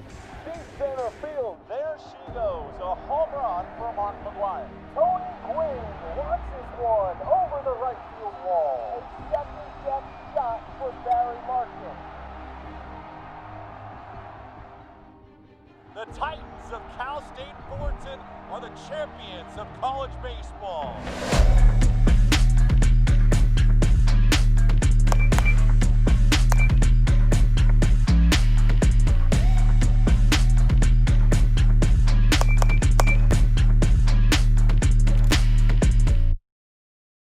Hi, I'm John Leffler, and I'm the category manager for Easton Baseball Bats. The B5 Pro Big Barrel is back. This old school design meets modern technology in this traditional one-piece alloy bat. Featuring our highest end alloy in our product line, the barrel is created with our ringless barrel design with varying wall thicknesses to help expand the sweet spot and create a more smooth feel on contact. Easton's natural Pro Balance swing weight results in a balanced feel, combining both speed and power. The speed cap helps provide a more flexible and responsive barrel, while producing that natural alloy sound elite players have grown to love.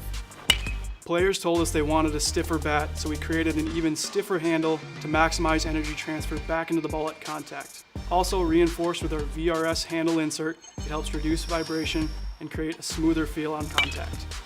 We use our most premium grip, which is a 1.8 millimeter synthetic grip, to provide the ultimate combination of cushion and tack for pure performance in every swing. Over 40 years in the making, the B5 Pro Big Barrel changes everything again.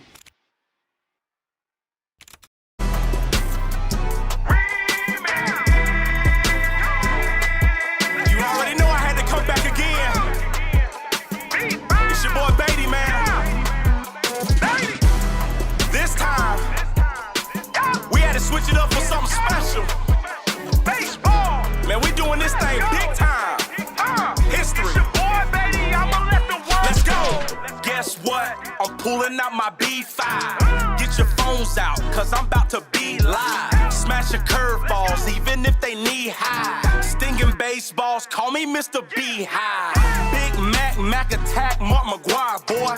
Mark McGuire got me preaching to the choir, boy. He used to use B5s back in college, boy. Mark McGuire is a legend, pay homage, boy. Bo Jackson. When he swung a B5, lights, camera, action. Bo Jackson. Hit the ball so far, everybody laughing. Mr. Padre, aka Tony Gwynn. Got so many base hits, he everybody friend. 5.5 or the 6 hole. Doesn't matter.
Jackson waits for the 2-2. Swing and a drive. Deep center field. There she goes. A home run for Mark McGuire. Tony Gwynn launches one over the right field wall. A second-guess shot for Barry Larkin. The Titans of Cal State Fullerton are the champions of college baseball.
Bo Jackson waits for the 2-2. Swing and a drive.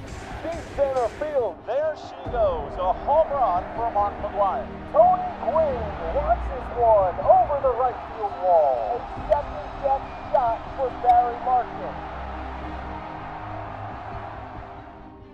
The Titans of Cal State Fullerton are the champions of college baseball.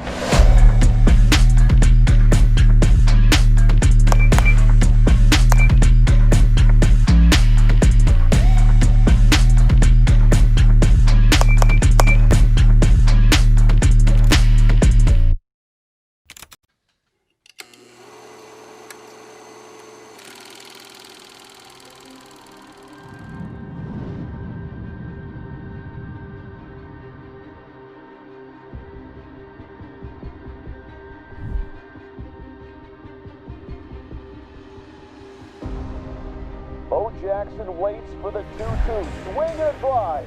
Deep center field. There she goes. A home run for Mark McGuire. Tony Gwynn launches one over the right field wall. A second-deck shot for Barry Larkin. The Titans of Cal State Fullerton are the champions of college baseball.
Hi, I'm John Leffler, and I'm the category manager for Easton baseball bats.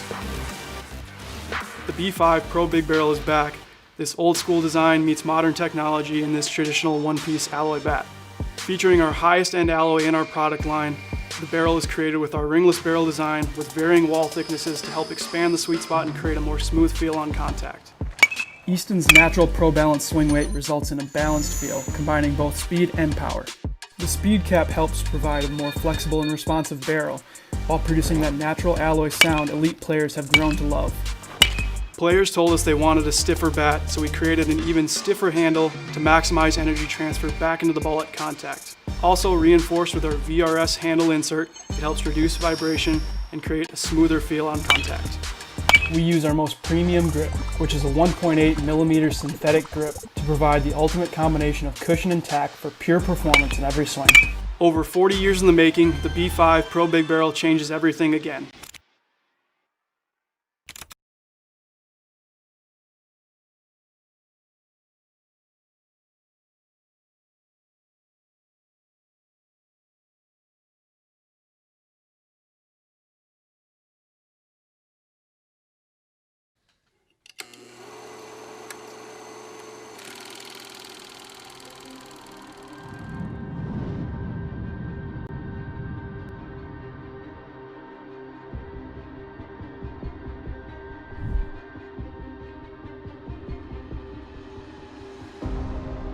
Bo Jackson waits for the 2-2. Swing and a drive.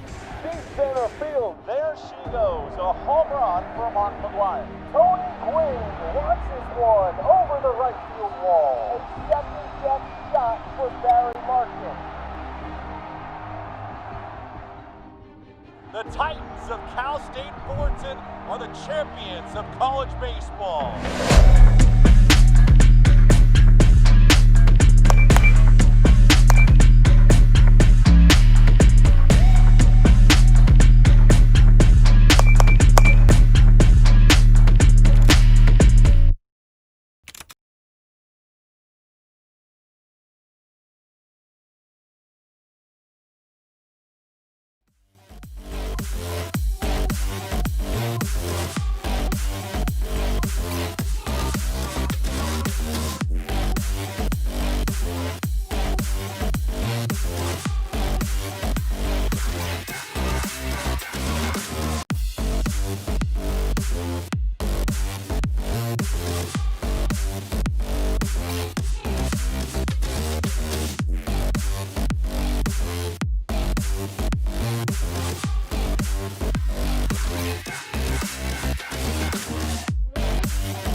one, live.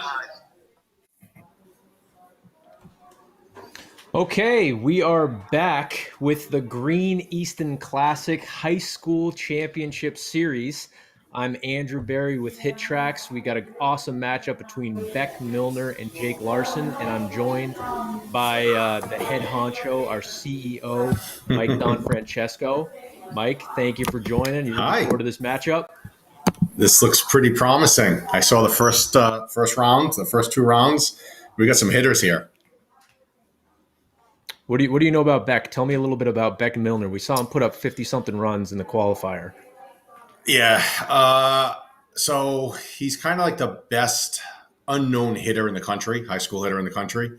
I don't think that's going to be true for very much longer. I've known Beck personally for about 6 years now, probably. You'll see in the background, there's our Gen 1 system, which goes all the way to the sensor that goes all the way to the floor. I built that in my basement a long time ago and delivered it to the facility he was working out in and met him when he was 12, probably something like that. And I've seen his numbers and seen him over the years just develop into an incredible hitter out of Park City. He played in Southern California, I think his freshman and sophomore year of high school. Just went over to Connecticut, a private school in Connecticut, the Taft School. He's a junior there. So he's working out there now. He's playing out of Connecticut now.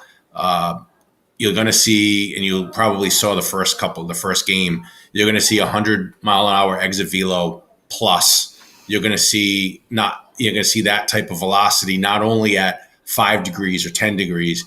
You're going to see that velocity at 20 degrees, 22 degrees. You're going to see home runs. You're going to see a lot of ropes. He is just a complete hitter. Strong, lean kid, not a bulky kid compared to Jake. Jake looks like a young Luke Voigt. Beck's not like that. He's a little bit taller, but he has a good base to him, good solid kid, and he's going to get a lot stronger when he goes up, when he adds a couple of more.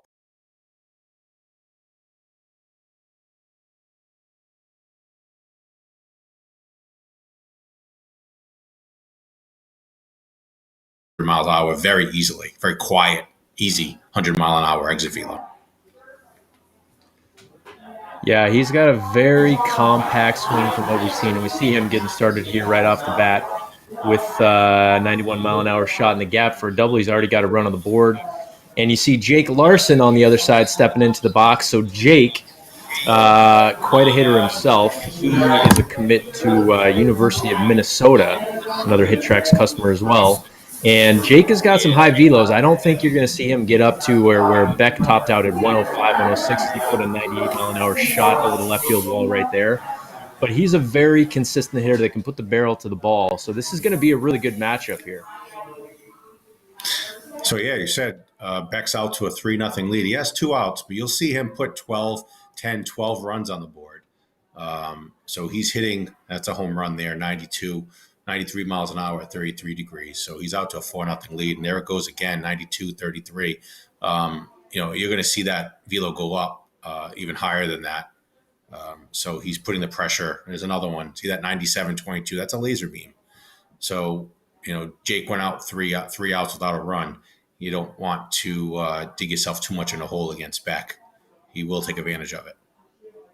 He already is. 7 runs on the board, another 98-mile-an-hour home run to left field. Jake had 3 quick outs. You see his last one was 91. There, look at that.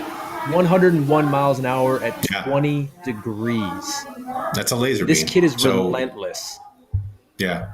And look at the swing, too. So he's not swinging from his heels. He's not a Hunter Pence type. He has a body of a Hunter Pence, but he has a swing more of a Buster Posey, I guess. Very quiet swing, but he can produce a ton of power. Throwing out the San Francisco Giant analogies here. We saw. I mean, I'm sure you've had the same thing, but Beck has been competing in these tournaments in Friday night fights and everything else that we've offered. We did a battle royale event, and people do not believe the scores that he puts up. And I said this last game, but it's legit. It's real. The kid gets in a rhythm, and he just puts the barrel to the baseball. There's 103 at 22 degrees. 22. So he is for real. It's crazy. No, he is. He's 16 years old, and he's doing this. There's 100 at 28. And in those Friday night fights, by the way, a lot of the times he's using wooden bats. So right now he's got the iconic B5 bat from Easton. Look at that, fixing the net there on the Gen 1 system. So he's using the B5 bat, but he's used wooden bats in the past.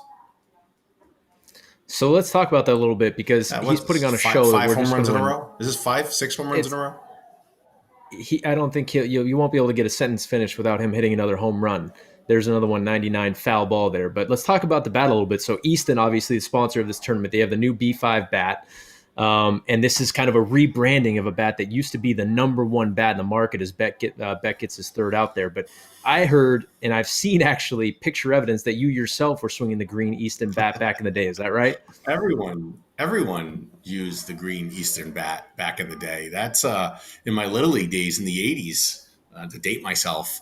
The whole team used the same bat. So now, the parents buy bats and the kids have their own bats and all that. Back then, you had team bats and you had the gray bat. Everyone used the Green Easton bat.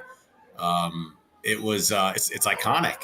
So we went through a whole year with the Green Easton bat, and I've used it. I've used it my whole youth. It's incredible. And when you hold the new one, as Jake gets started with a nice double in the gap. There we go. Nice hit. So Jake's got it. Yeah, he's going to have to put something together here. You don't want to get this too far out of hand too early. He does. And there's a nice shot. He'll get in a rhythm. Now. Jake's got this system out in the garage at his house, and I know he just lives out there. So he's starting to get hot right now. He's in the garage. Yeah, we'll call it the barn/garage. Yes. Yeah, that's great. So he reminds me. I was watching the first game. He reminds me of a Luke Voigt. He's got that barrel chest. He's a strong kid, and I understand he's committed to Minnesota as a junior. That's correct. So he's been waiting to hit on the new Minnesota Stadium that's on the HitTrax software, so he can start getting an early feel for what's going to happen out there. It's a beautiful ballpark. Beck with an early couple outs, it looks like that might be enough for a sac fly. Maybe not. 2 out. Yeah, there you go. 2 outs, 15 runs in. A little bit of an opportunity here for Jake to hop up on the board. You know what it is? When we did the Open, both the baseball and the softball, what we noticed a lot of was that when people had big innings, like Beck did, scored 13, 14 runs in the first inning, it takes a lot out of you. So that next inning, you would see 1, 2, 3 runs. That's been common across all the HitTrax Open formats. When people score the big runs, there's a lot of swings here, and you're not swinging for singles. A lot, these guys are, and girls, women with the softball, which was an incredible Open.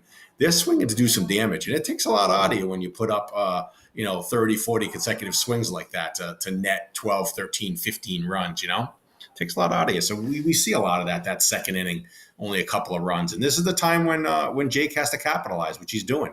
Yes, has 8 runs now and still no out. So he's got to take his time.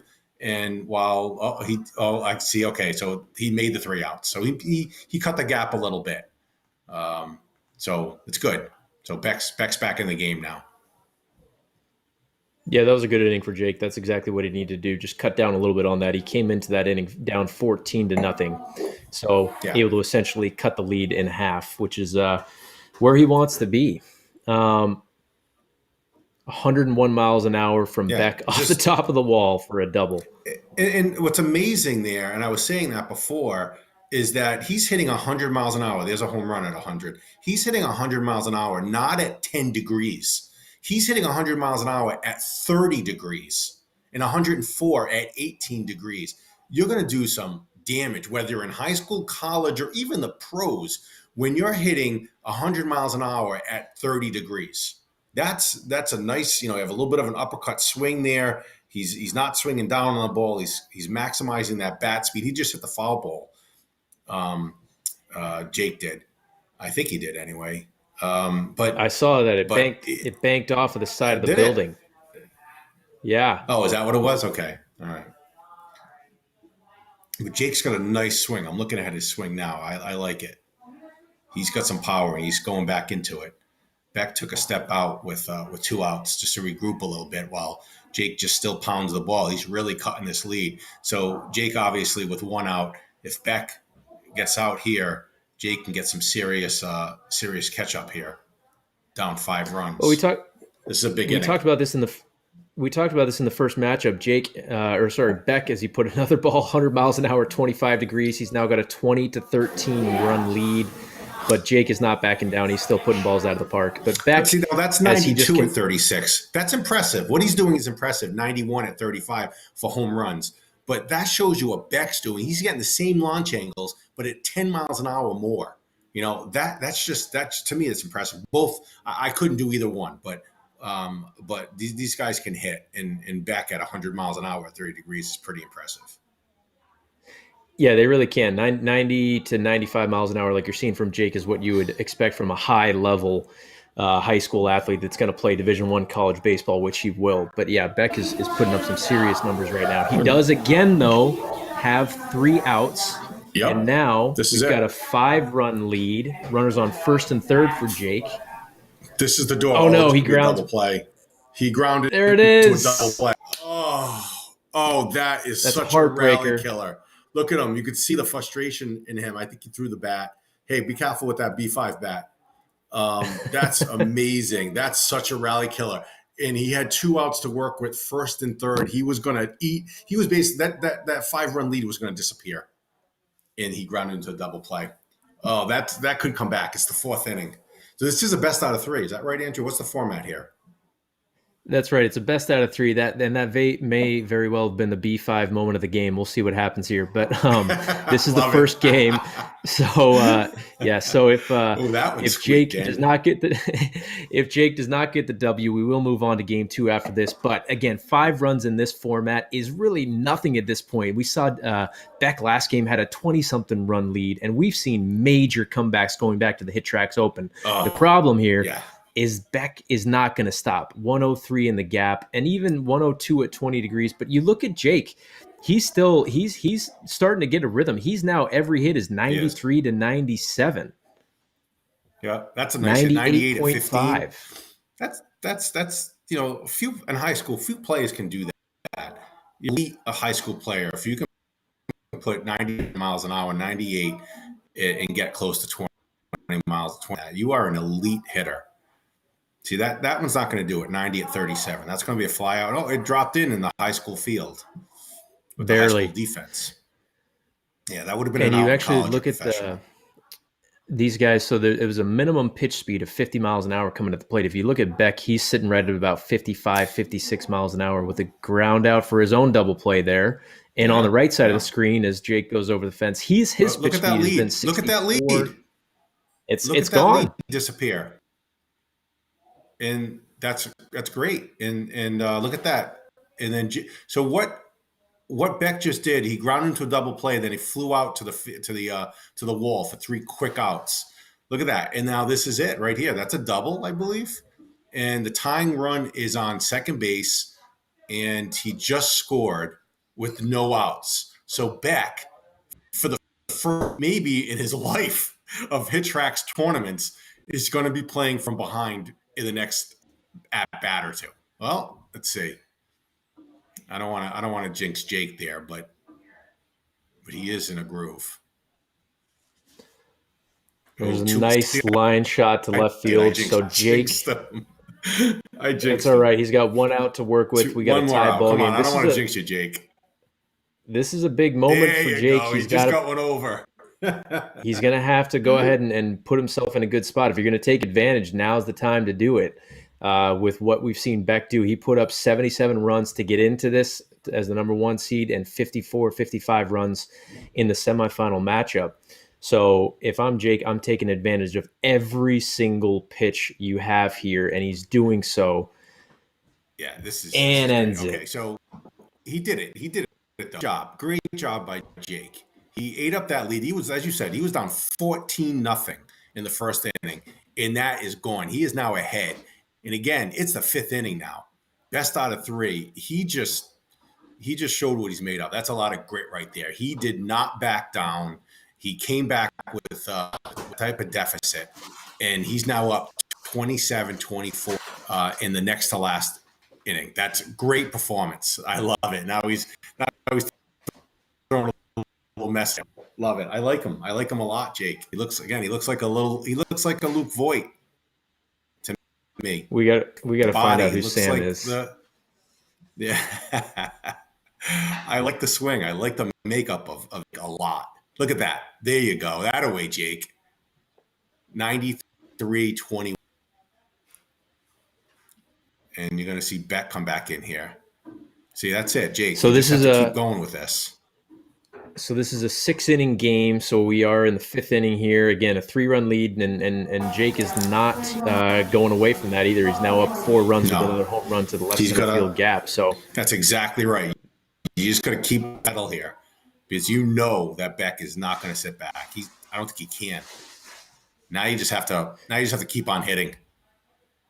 One of the things you notice, Beck, I mean, he just put a ball 104 miles an hour in the gap, and these guys are taking a lot of swings. So in 3 games plus the semifinals, this can wear you down. But at this point, neither of them is slowing down whatsoever. Beck gets just underneath one for his first out of the inning. First little kick for Beck. 84 miles an hour, 58 degrees, just still can't corn to the center fielder. While Jake is no outs, first and second. He's threatening here. Oh, that was a soft. He's got to move those runners. He's got to score those runners, Jake. Those are 2 real important runners out there, first and second, while Beck just hits another home run.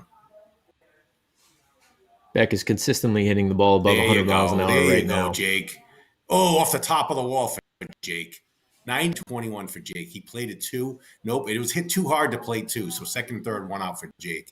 Still with a 3-run lead, but Beck's this is going to be a pop-up for Jake. I don't think it's deep enough to score the run either, unfortunately. So two big runners there. And he got the double down the line for Jake. Scores both runs probably. That's a huge hit. So he hit the double, and he came through with that 2-out double. Huge. And you got Beck still, and then nice. He follows it up with a home. Nice. So it is now quickly a 7-run lead for Jake, but runners on second and third with 1 out and a ball down the left field line that will bring in 2. Keeps on hitting it. And on the right side, Jake is not letting up either. So it's now a 6-run lead with a runner on second base for both players. 1 out for Beck and 2 outs for Jake. This is a big moment. Jake, at this point, I would not feel comfortable with my 3rd out leaving Beck at the dish with 2 more outs to play with. No. Especially with the numbers he's putting up right now. These college programs, wherever these guys, Jake, with Minnesota, they're going to get some middle of the order bats. Let me tell you.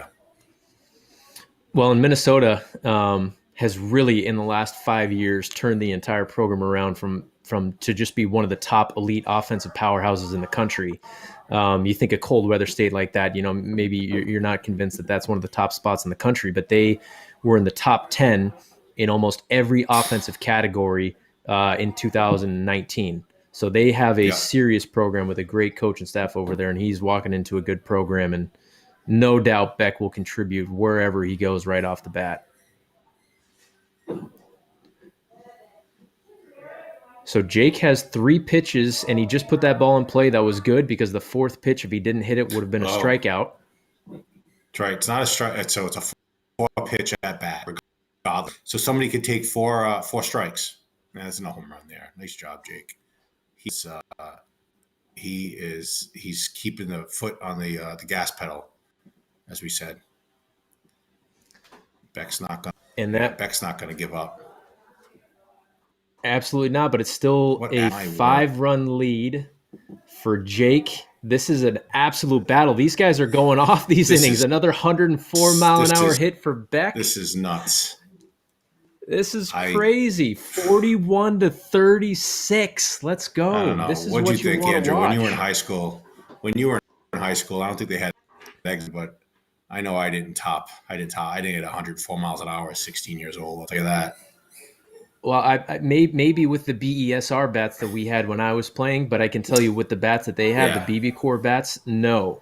That Easton bat does have a lot of pop though, and it's got a nice large barrel, which helps it to be able a little bit more consistent with delivery. So you see these guys, their average velos are both 90 to 95 plus right now. I would bet from what we're seeing.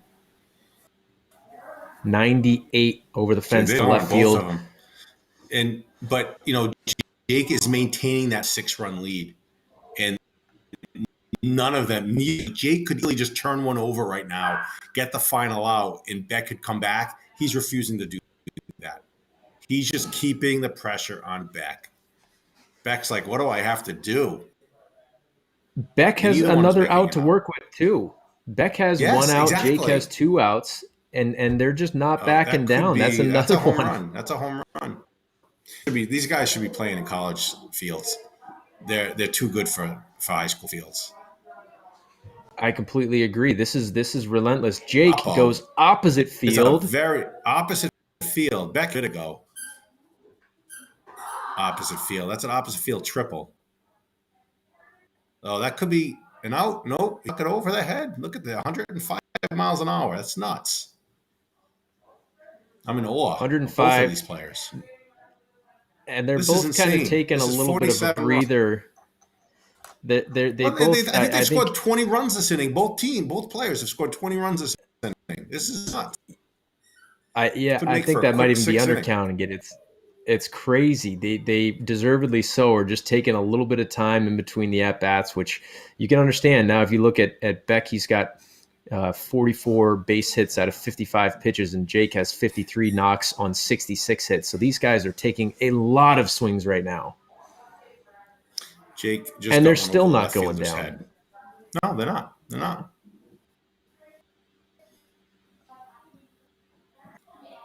Yeah, that's a gap shot, beautifully placed. A great gap shot. So it's now a 5-run lead for Jake, although he has 2 outs, and he's going to hit another. They're not stopping. They are not stopping. So there's a ground ball to third base. And Jake finally has his 3rd out of the inning, and Beck he could have done that 20 runs ago. He scored 20 runs with basically. That was crazy. So Beck with a big opportunity here now. He's got 2 runs to play with. This is where he recaptures the lead he's hoping, and going into the 6th again. 1 out for Beck, 5th inning. He just cleared the bases with a 2-run home run and adds a solo shot. 100 miles an hour to dead center. A 3-run lead for Jake has to feel like almost nothing at this point, as Beck still has 2 outs to work with in this inning. Oh, wow. 104-24. Wow.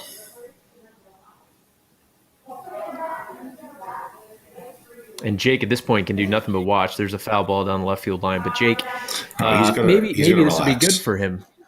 I was going to say maybe he needs some time just to get loose and rest up from that long inning to get ready for the 6th and last inning. He's got a 1-run lead here. Beck has not been slowing down at all.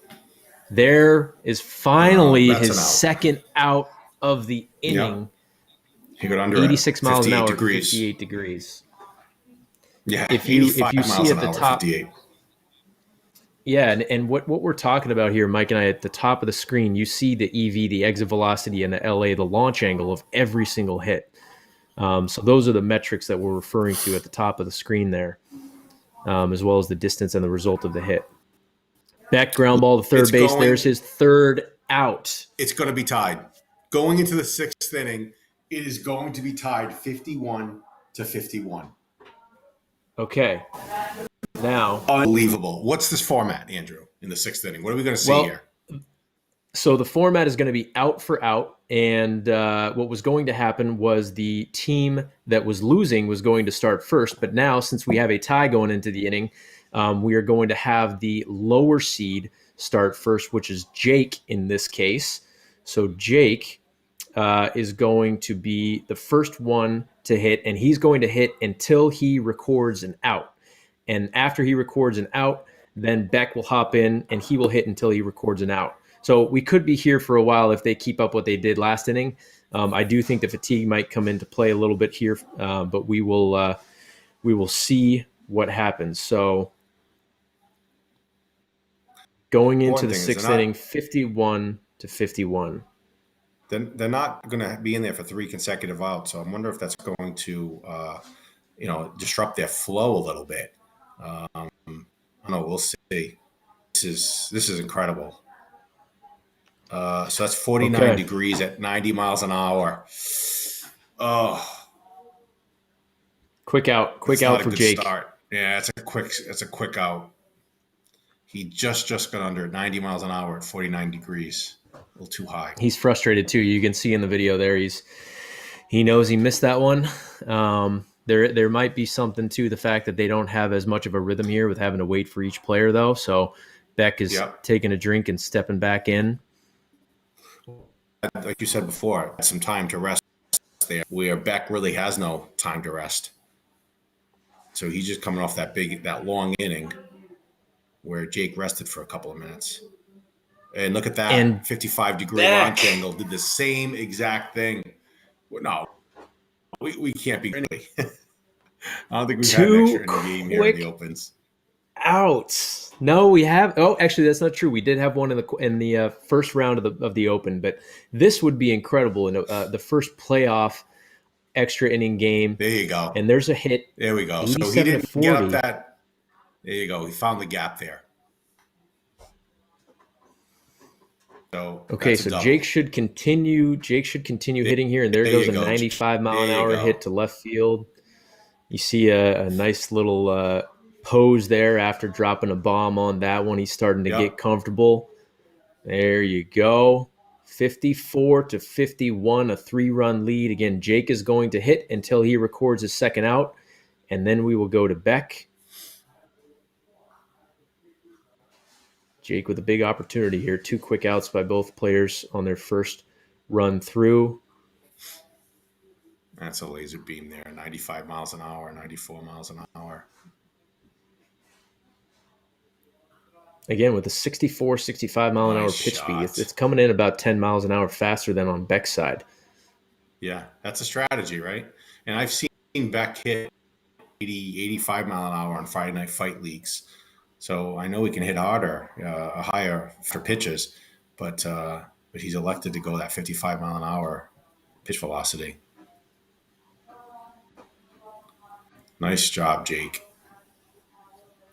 He's always 5 out here. 6 and 7. 7-run lead. That is absolutely nothing for Beck, though, as we saw last inning. So I would not be worried about that whatsoever on his side. But there's a line drive mile an hour laser. Yeah. So great hit, just right at the shortstop. He did. He did. 7 runs. 7 runs up. So the pressure is on Beck right now. But give him a little bit. Gave him a couple of minutes to rest. Catch his breath a little bit. I think you take a pitch here. See that ball come in. There it is. Get the speed for it. And I think he just needs one or... Oh, my goodness. Look at that. Line shot to third base. The second out for Beck. So we have 2 outs for each player. We're heading back over to Jake for his last bid this inning to put on some insurance runs going into the final outs for each player. Great. So Jake was the number 2 seed? Jake was the number 2 seed. That's correct. Beck was the number 1 seed. Jake put up, in the qualifier, he put up 65 runs to get into this. And he was not There too you far go. away, even though Beck put up 70 plus runs to get into this. He can So- match what's going on, and we're seeing that. Oof, that's it. That's the second out right there. That runner has to get back to first. Okay. So he put up Third out. What did he do? Put up another run. What happened So there? Oh, that's it. it's That's the third out. no, Yep. no, that's the third out. So it's a 7-run lead for Jake, and we're going to go Yep. over to Beck with his last opportunity with 2 outs, 7 runs to send it to 1 win. Game 2 will be right after this, but let's see what Beck can do to try and turn the tides at the end of this one. And he's not going to do That's it. There's a The game's pop over. up. He didn't 70 have that degrees. flow. That's crazy. Jake, congratulations. What a matchup. What a matchup. I think that fifth inning was just really wore them both out, I believe, especially Beck. I agree. I think we saw, like you said, 40 plus combined runs in that 5th inning. And in the 6th inning, they got a breather. They had to wait a little bit, which may have changed the rhythm of the flow with that out for out format.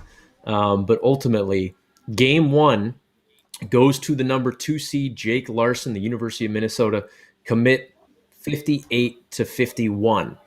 What do you got? Beck coming back in game 2. What do you think's on deck for game number 2 here? That was impressive. Both players. Jake really showed a lot right there. Beck a little bit harder, but Jake did not.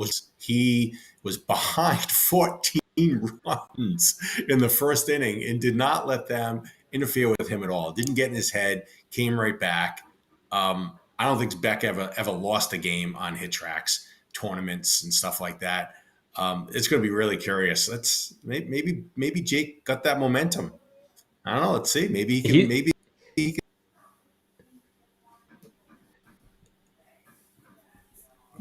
Beck's going to come back with a fire. I'm excited for this. Game number 1 goes to Jake Larson. We will be back after about a 20 to 30 minute break for game number 2. So, Mike, we will see you shortly. Great. Thanks, Andrew.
right?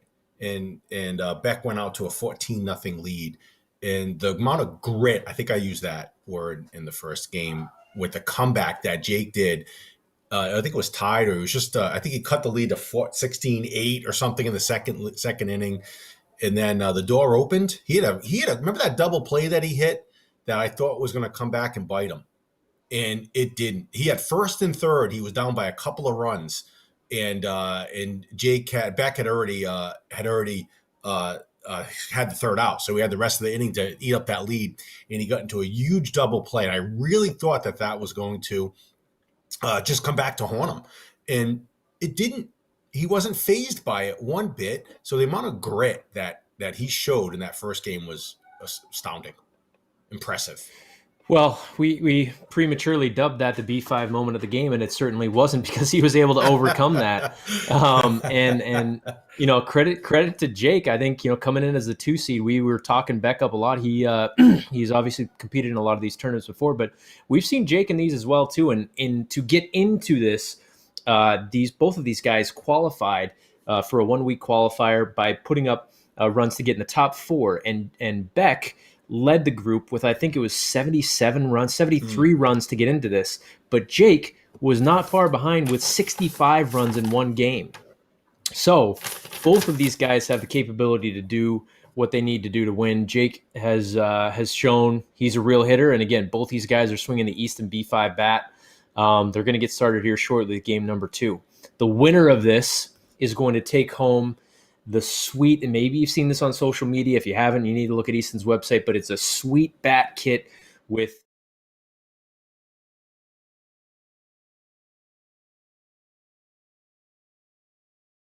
bat. So we're off. There we go. Beck Milner with a base knock to the left side, and wouldn't you know it, he hit a home run. A little big ground deal. ball and a home run. Quick 2-0 lead for Beck. 98 miles an hour.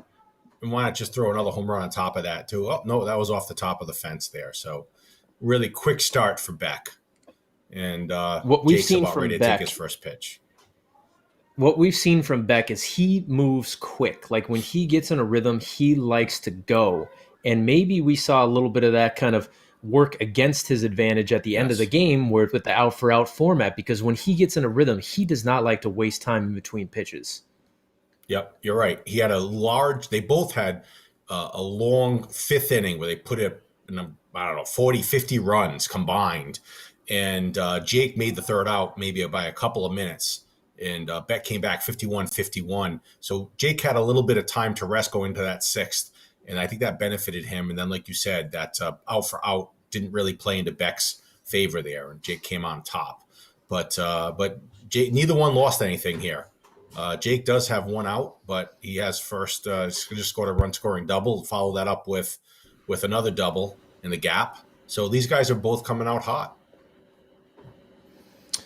They really are. Jake is hitting off of one of our sleek Gen 3 overhead systems, and you see Beck in Salt Lake City down in the bottom left corner, hitting at Universal Athletic in Salt Lake using the Gen 1 system that, again, you left your blood, sweat, and tears on from the basement of your house. Made in my basement. I gotta close my door. My dog's barking. The dog wants to join in on the action. It was 58-51 last game, so everybody's tuning in on this. Thank you guys for all joining in the chat as well. We see a lot of support for both of these players. Jake with 3 outs and 3 runs, so he's off to a better start than the last game. But Beck sitting here with 8 runs on the board and only 1 out as he puts a 104.6 mile an hour shot into the left center field gap. So 14-0. So that's going to be an out there, 50 degrees, second out of the inning. But that was a 14-0 run score at the first inning last game, game 1. So he's plated 8, 2 dead, runner on second base with a 5-run lead. Again, 5 runs in this format is far from insurmountable. We're hitting in San Diego, and if you notice, these players are both high schoolers, I believe. I know Beck is a junior. I believe Jake's a junior. Jake is committed to the University of Minnesota. But so you notice as Beck records his 3rd out there that center field is set to 356 feet. So they're playing at San Diego on a high school size stadium, which maybe is a little bit too small for these guys. They're studs. It is. It is. It is. They could. I don't think many major league ballparks are going to contain these two players. And actually, what I'm also noticing now is they're keeping with the pitch velocities the same. So you saw the last pitch in the upper right-hand corner for Jake was at 68 miles an hour, a little faster than the first team. Yeah, it was about around 65, 66. So there you go. One quick out by Jake. But Beck is still with that 55, 54 mile an hour incoming pitch velocity. So there's a difference there. And that's going to find the wall there just to play to run for Jake. So only a 5-run deficit coming into the second inning for Jake. So Jake pops one up there. Already two outs. Quick outs. Beck is just starting off here. He had a few more swings, but he starts out with a quick out. And that's kind of been with Beck. He seems to record an out early on, and then once he hits his rhythm, he gets going, and it's tough to stop, just like that. How about that? 104 miles an hour. I thought that was going to go. Look at that, 102. That's such a rope. You see more fly balls, hard fly balls from Jake. You see these line drives from Beck. Neither one goes opposite field very often. No, I think we had one opposite field double from Jake last game. Yeah, same it looks as Beck. though his video. One each. Yep, one each, and Beck is just pummeling the ball right now. Again, both of these players, it looks like Jake's video is a little bit frozen, but both players are swinging the Green Easton B5 bat, which if you've held that bat in your hand, which I had the pleasure to do for a few moments, the barrel on that thing is massive. So they are going to be able to consistently hit the ball, and you can see that right now. They're not having a ton of hits that are, 76 miles an hour might be the slowest exit velocity hit we've seen so far from Jake on the right side of the screen as he gets his third out. Do we know what, Andrew, do we know what size bats they're using? I believe both players are using a 33. I know Jake is for sure. Beck, if he's not, he should be. He's got the biceps for it. I was thinking he was going to go for a 34 there. True.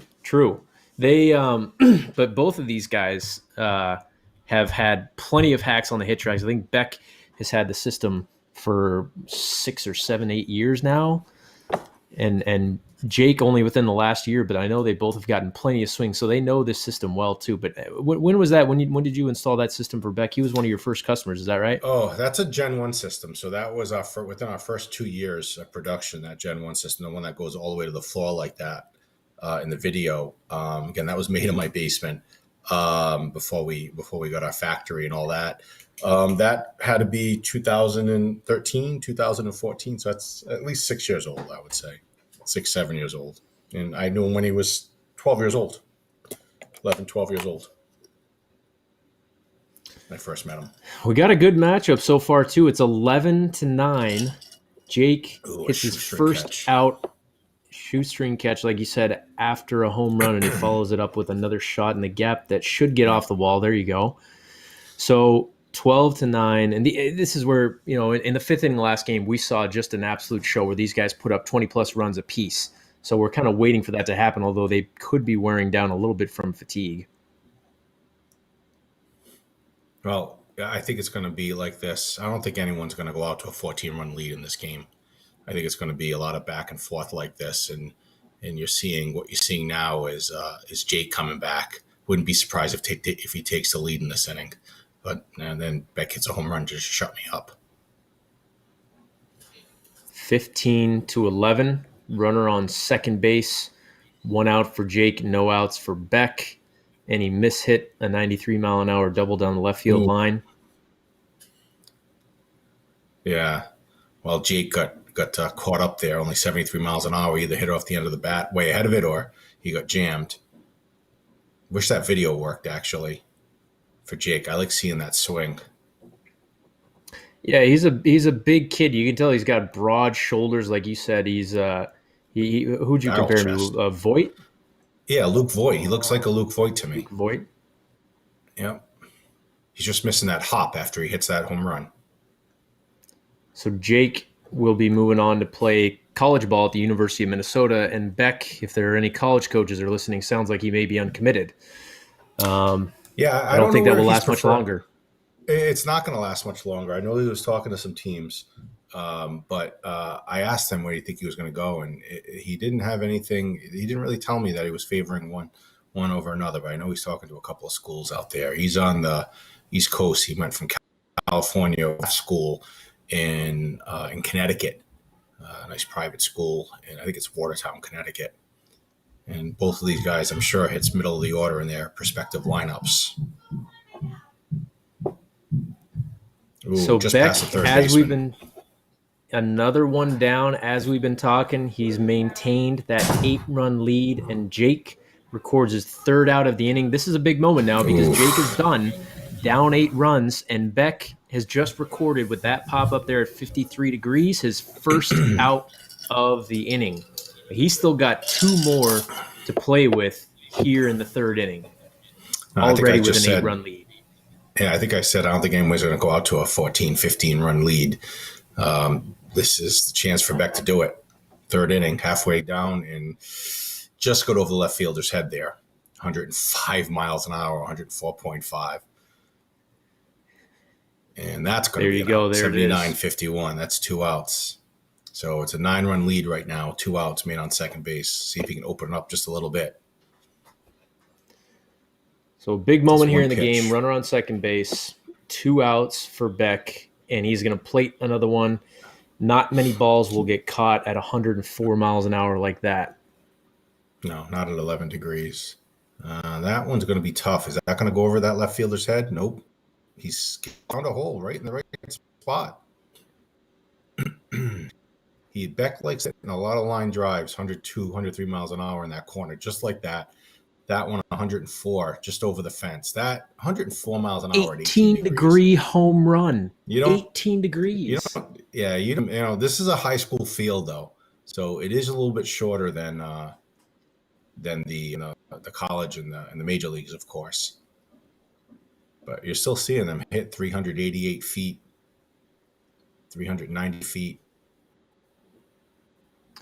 So now he's opened that 14-run lead and up against the wall there for another double, second and third. And this is what he can do. This is 105.6. There it is. This 21. Is what Beck can do. We saw him do it in the qualifier. We saw him do it in the semifinals. He's now at 33 runs with 2 outs left here in the third inning. That one may not do it. Caught by the left fielder for his third out, but he's put himself at a 17-run advantage heading here into the fourth inning. That was pretty impressive. Okay, now I'm really curious to see. I wish that video came back in there for Jake, but I'm curious to see what he's going to do now. He needs to rest up, maybe hydrate a little bit, and see if he can put up more than a couple of runs here in this next inning. While Jake, of course, it's the fourth inning, so this is a 6-inning game. He needs to get right back in here and put a huge dent, if not catch up, in this next inning. Remember, it was 51-51 after 5 innings last game. With what we've seen from Beck, it's going. I think it's nearly impossible to get all 17 of those runs back. So you got to start chipping away. I think at the end of the fourth, you got to set little goals here and drop that deficit to 10, 12 runs and cut that down to 5 to 7 runs heading into the 6th inning. Again, this is a 6-inning game, and he starts out there with a nice bomb to left field, and that one is right at the left fielder. That's not going to cut it. Yeah. That was 87. So that's the difference. 87 miles an hour.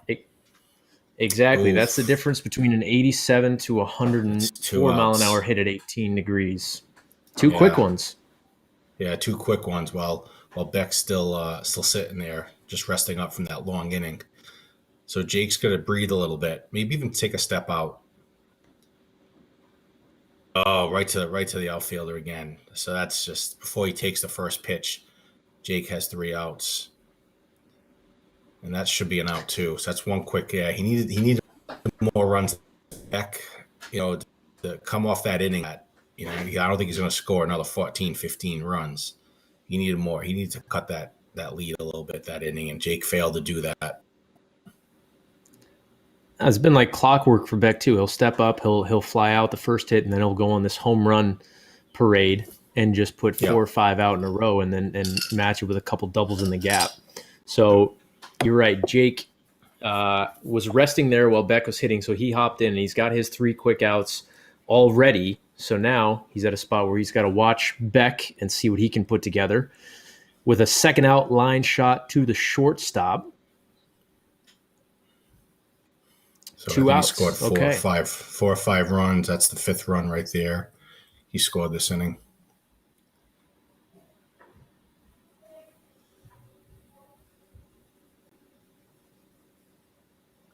Coming in there at 55 miles an hour.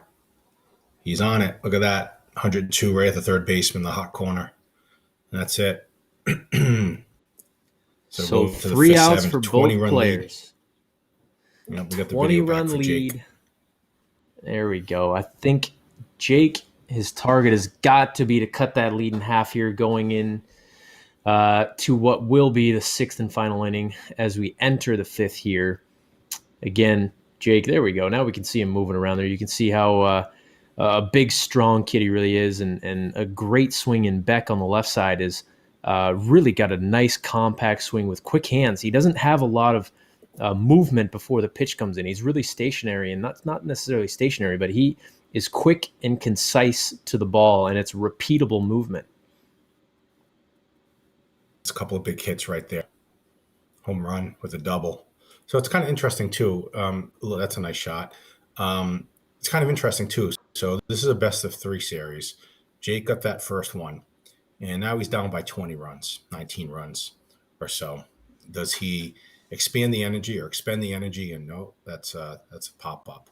Oh, that fell in. What am I saying? Does he expand the energy, try to make that comeback, fall short a little bit, and then now he's gassed for game 3? Or does he kind of maybe take a tactic where he just says, okay, you got me on this one, and rest up a little bit and go for game 3 strong? That's a phenomenal question. I don't think these players are gonna think that way. I think they're just gonna try to get it now. But I don't know. It's what do you do? Look at this. Beck with an out, 1 out each, 18 runs, first and third for Jake. It's a great question, though. The fatigue factor will come in this second and third games here. So, Beck put up 50-something runs in the semifinals earlier today, and so I could absolutely see the case for that. As competitors in the box in the moment, I think you're right. I think Jake's going to continue to hit and grind. He's got an efficient swing as well, so I don't think he has to exert his full energy on every one of these hacks. But I kind of... this is kind of the gamesmanship here. I kind of like the move by Beck. He's got 2 outs. He sees Jake has 1, so he's coming out. He's taking a quick little breath to hop back in there. I like that move. And Jake, on the other side, he seems to have found himself in a little bit of rhythm, which we saw plenty of times in the semifinal in the first matchup here. Down. Yeah. There you go. He is drilling this wall. There's a lot of dents in this wall. 86 miles an hour, 46. What's going to happen to that ball? That's an out. So 2 outs apiece. He did come in. And as Beck was watching there. It's a 12-run lead now. Oh, that's it for the third out. Jake's sitting down. After making 2 quick outs, Beck sat back and took a breather. And now he's in the driver's seat. He's still hitting in the 5th inning. His lead was cut by 7. It's only a 13-run lead now. But he's still up. That move paid off. Yeah, he saw his 20-run deficit kind of disappeared there as he was watching. But I don't think he was really worried about it, to be honest with you. Super smart. He got 2 quick outs. He stepped back. He hit. He captured his breath a little. Jake made the outs, and now he's in the driver's seat. And Jake has to watch this. It is gamesmanship. So again, you're absolutely right. He played it perfectly. So Jake, in this case, is up 1-0. He won game 1, 58-51. So this is a win or go home for Beck. Jake does not have to win this. We will have game 3 right after. if he's not able to mount a comeback here in the 6th inning. And we know, as you see Beck at 44 runs and adding on to it, is that going to get down? It is. So adding on to it, Jake has the capability to put up 50, 60. Yeah, and this game 3 matchup, which it's set up looking like it's going to be, they both have the capability to put up monstrous innings. And we're just seeing Beck find a little bit of a rhythm a little more consistently here as we head into the 6th inning after his 3rd out's recorded on a 104-mile-an-hour hit. Yeah. Oh, that was just a casual 104-mile-an-hour line drive right to the right fielder, left fielder. So this is it. So he built it back up to a 19-point lead, 19-run lead. And Jake's thinking right now, what's he going to do? Is he going to see? And he's coming up first too. So that's Jake one Larson quick out right there. 51 degrees isn't going to cut it. We saw that last game in this out-for-out format. So now Beck is going to step up, and he will hit until he records an out. Beck hitting at Universal Athletic in Salt Lake City. Jake at the Larson Barn near Issaquah, Washington. So both of these guys are seeing on their screens the other the other players' screens. So they know what's going on, and Jake steps up and starts out with a double, another double to left field. But it's a pretty cool format we've got here with both of these guys being able to compete inside their own, little cages here in different parts of the country. I talked to both of these guys, and they were very excited and had the competitive juices flowing. So this means something because they're walking away with some pretty cool swag if they win this. I'm not sure why this HitTrax defense isn't shifting. I think that's a great question. That has come up many times. 20 degrees of the 90 degree stuff on the field.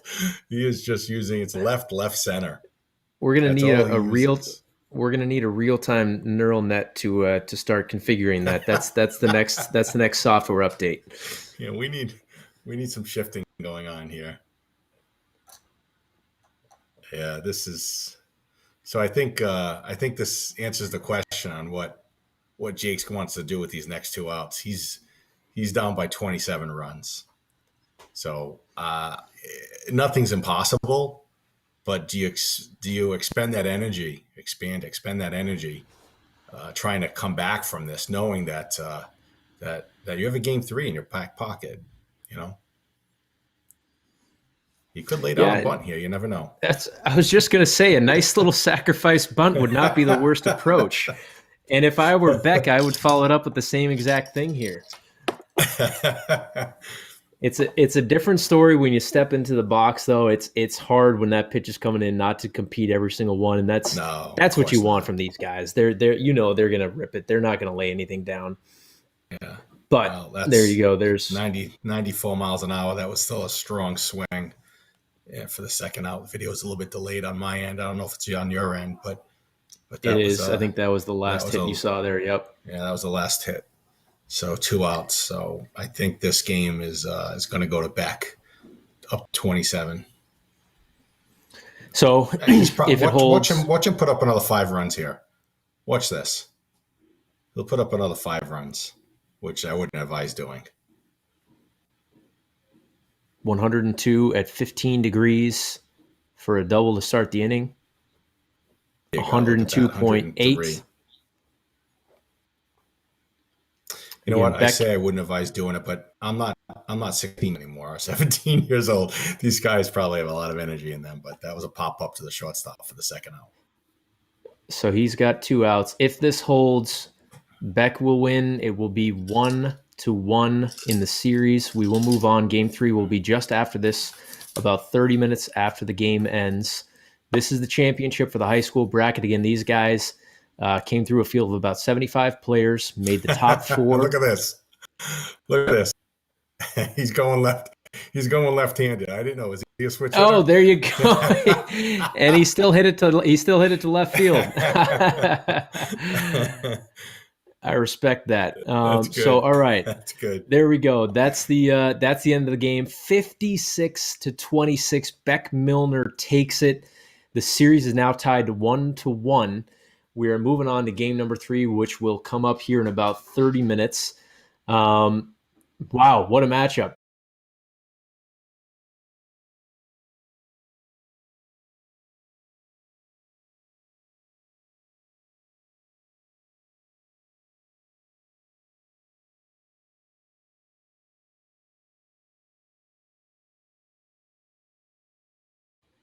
His breath a little bit, let him score a few runs. Jake made those third out, and then Beck just opened it up. So that was some pretty heady play, the gamesmanship, as you said, by Beck, and that kind of cinched it for him. He could have went out easily there, and Jake could have, he was only a couple of runs down at that point, but Beck read on. So that was pretty smart playing by Beck. Good for him to even it up one game. They have forcing a rubber game. This is it. This is for the B5 Pro Kit from Easton. Again, thank you to our sponsor, game number 2. We will be back in about 30 minutes for a game number 3 that you will not want to miss. See you soon, Mike. Thanks, Andrew. Thanks.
Jackson waits for the 2-2. Swing and a drive.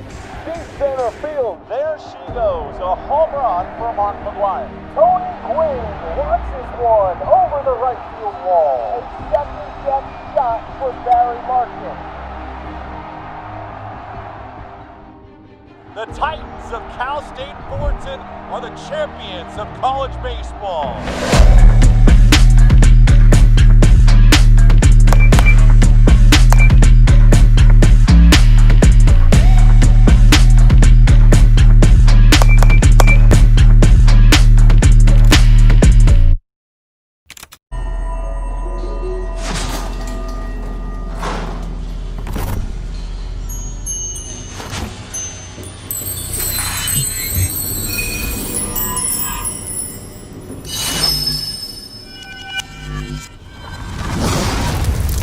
Welcome back to the National Championship game. Live from the Stadium on the Hill, Johnny Rosenblatt Stadium in Omaha. It's all led to this moment.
Hi, I'm John Leffler, and I'm the category manager for Easton baseball bats.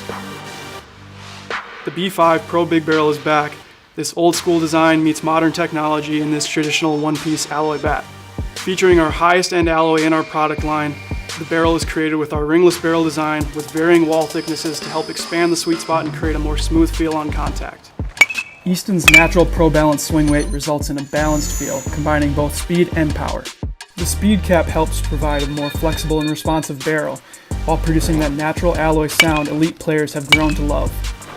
Players told us they wanted a stiffer bat, so we created an even stiffer handle to maximize energy transfer back into the ball at contact. Also reinforced with our VRS handle insert, it helps reduce vibration and create a smoother feel on contact.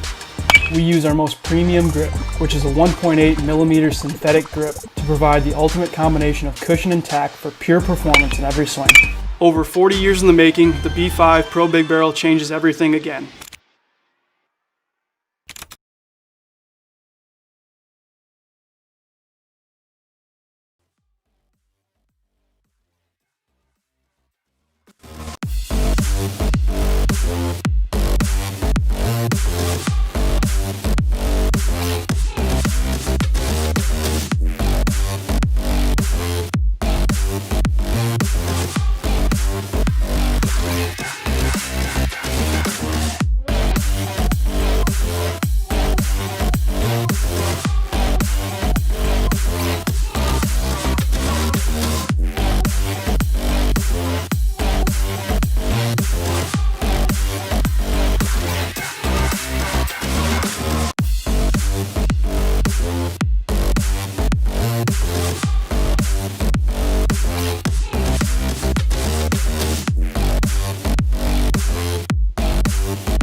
pulling out my B5.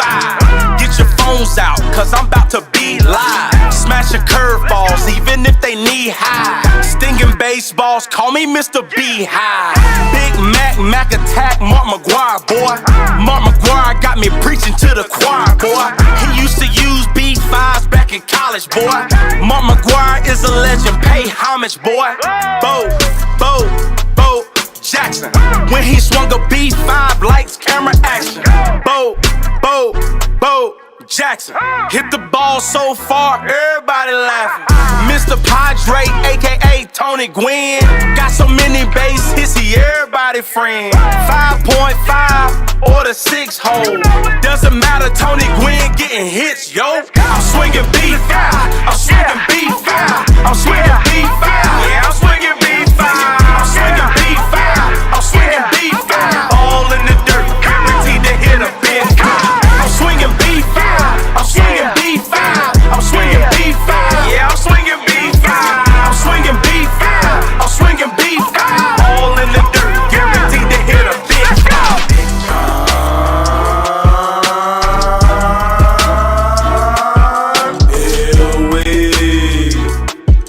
Yeah, he swung a B5. Yeah, he swung a B5.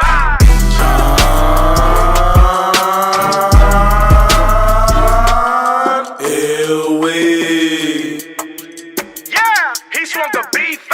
Yeah, he swung a B5. I'm Barry Larkin every time I turn a double play. I'm Barry Larkin dropping bombs each and every day. I'm Barry Larkin, so just sit back, enjoy the show. Guess who's on deck? Gonzo. Luis Gonzalez used to swing a big bat. Made a lot of pitchers ask how he hit that. Yeah, like for real. How did he hit that? Threw it outside and he. God dang it, how did he hit that? Terry Francona, soon to be Hall of Fame. Swung a B5, now everybody know his name. I'm swinging B5, I'm swinging B5, I'm swinging B5. Yeah, I'm swinging B5, I'm swinging B5, I'm swinging B5.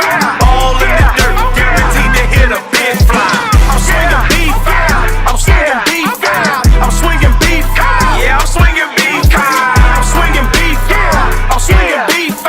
All in the dirt, guaranteed to hit a big fly. T-I-N-O-M-A-R-T-I-N-E-Z. Tino Martinez made it look easy. Left a lot of pitchers feeling so greasy. B5 is the bat you need to swing, boy. Got my team screaming out, do your thing, boy. The B5 extra hot, got a lot of pop. All you other bats soft like flip-flops. I don't really care what the haters gotta say. I practice 24/7, that means every day. I carry 2 B5s in my bat bag.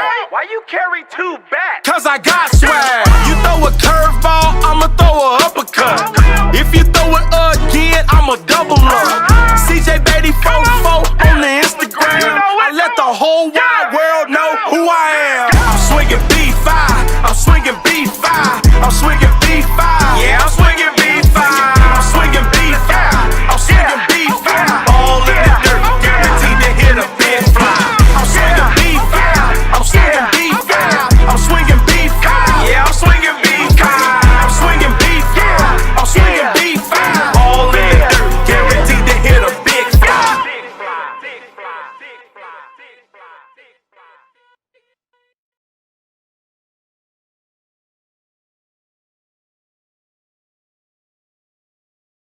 Alrighty, we are back for game number 3 of the high school championship for the Green Easton Classic between Beck Milner, the number 1 seed, and Jake Larson, the number 2 seed.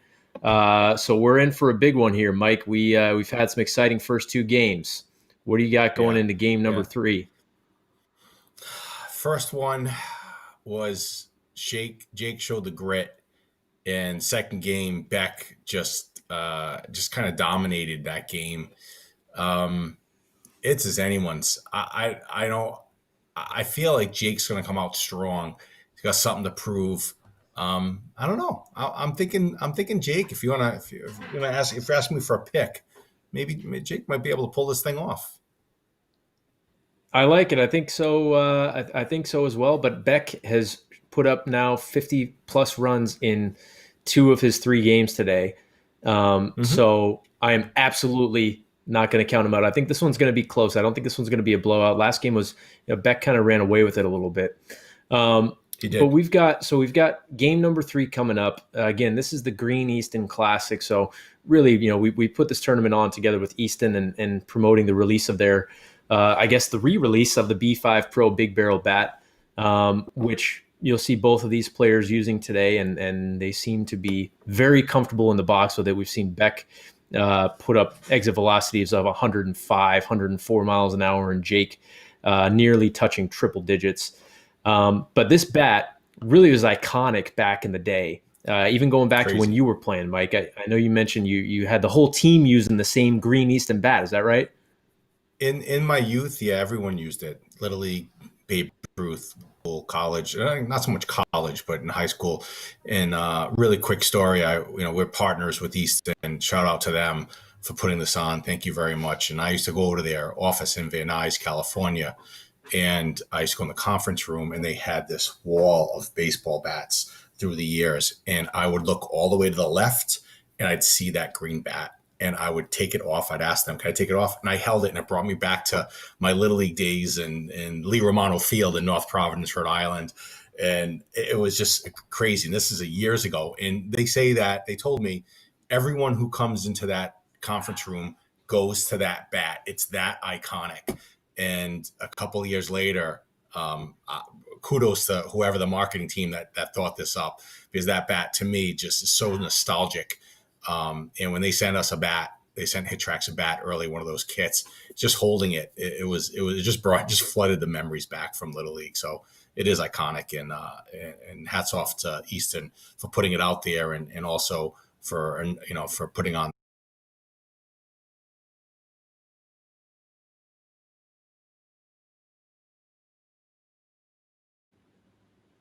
So he's taken no. He's not waiting around for that, while Jake's still yet to show himself in his cage. Beck is off and running with a couple of hard hits. One out already, though. I think Beck might have been using the clock might have been a little fast, but that's okay. We're going to start off here. Jake's hopping in the cage now. He sees Beck going. So game number 3 again. Both these players are swinging that sweet B5 bat. Which I think will be one of the best bats of, it's kicked off here at the end of 2020, but going into the 2021 season. A lot of these players, these 2 guys specifically, have not really been able to play ball a lot this year because of everything that's been going on. So this tournament is kind of a good escape, I guess, back to the field where they're competing now live head-to-head. Jake is playing out of the Larson Barn near Issaquah, Washington, and Beck is hitting at Universal Athletic in Salt Lake City. So these 2 guys have put on a show. They've beaten out over 75 athletes, won a semifinal matchup to get to this point. As Mike said earlier, Jake took game 1, putting up 58 runs, and Beck took game 2, putting up 50 plus of his own in sort of a blowout, and he's off to another hot start here in the first inning. He is 7-2 up, and he's not looking back. Actually, another 102 mile an hour laser off of the left field fence, and Jake answers that with a double over the left fielder's head there too. These are just 2 very, very strong hitters that are absolutely in the middle of a lineup type of bat. They're going to do well in the next level. They're both juniors in high school, I believe, and they're going to go over and have good, fine collegiate careers. Where you see Jake actually have a pop up for the second out. He's down 10-4. So we don't want to see. I don't think he wants to see Beck go out with too much of a lead there. He came back with that 14 runs that first game, but I don't think he wants to. I don't think he wants to get off that back that type of deficit again. So 3 outs. No, he came back. Scored 4 runs. He's been in this position though. He came back down 14-0, like you said in the first game. But yeah, really keeping this thing within an arm's reach for both of these players is key. If 7 runs in this game is not a lot, but 7 runs can quickly turn into a 17-20 run lead. If you put yourself in a position. Fortunately for Jake, Beck just recorded his 3rd out of the inning, and it is going to stay at a 7-run lead heading into inning number 2. This is a 6-inning game. These players are going to be, they get 4 pitches for every single at-bat. If they don't put a ball in play for 4 pitches, that will be an out. And Jake comes out hot right out the gate, 95 miles an hour at 16 degrees. And these players, and it's left a pop up right there at 84-degree launch angle. Not Look even at at that. the mound. That's crazy there. But what they're going to need to do there is he followed that up though with an 80-mile-an-hour 49. That's another out though, folks. So it's 2 quick outs in the second inning. I think Jake's going to need to really come back and not get that lead, not fall in that deficit of 10, 15 runs. He needs to going to come out early. He just can't come back after 4 or 5 innings down that much. It's just going to take too much. It's too late in the day. 3 games under his belt. I think he needs to really show a force here early and get that lead. Maybe a little bit of luck with Beck making some hard outs. But he needs to cut the lead. He can't wait till later innings. Just too late in the day for this.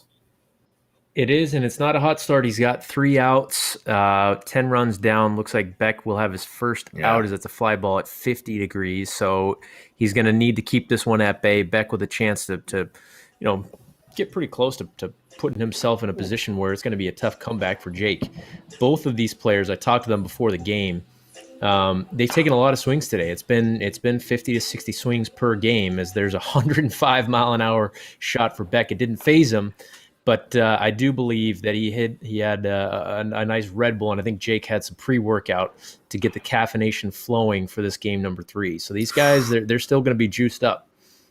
102-19 degrees home run over the left field fence. It's laser beams into that corner. 102-13 again.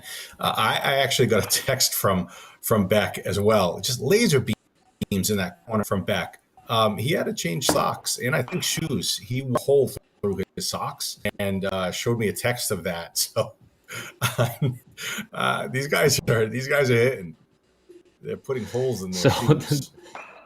The new socks might be just what Beck needs to take home the championship. He's still lacing the ball 99, 100 miles an hour. There's a pop-up for his 3rd out. And as we were talking there, this is how this happens. As we were talking there, he just is hitting the ball. Now it's a 22-6 lead going into the 3rd inning. It happens like that. It's quick. Yeah, this is it, though. This is the inning right here. Jake has to put up 15 runs, and it has to be a quick inning for Beck. You can't get down 15, 20, 25 runs going into inning 5. This next inning is a huge one for Jake. This could be it. He's got to find the holes, and that's 90 miles an hour, a little bit less than what we're seeing from Jake. He increased that 93. That's a nice shot right there. So he brings in 2 runs right away. But again, he needs to do some damage right here.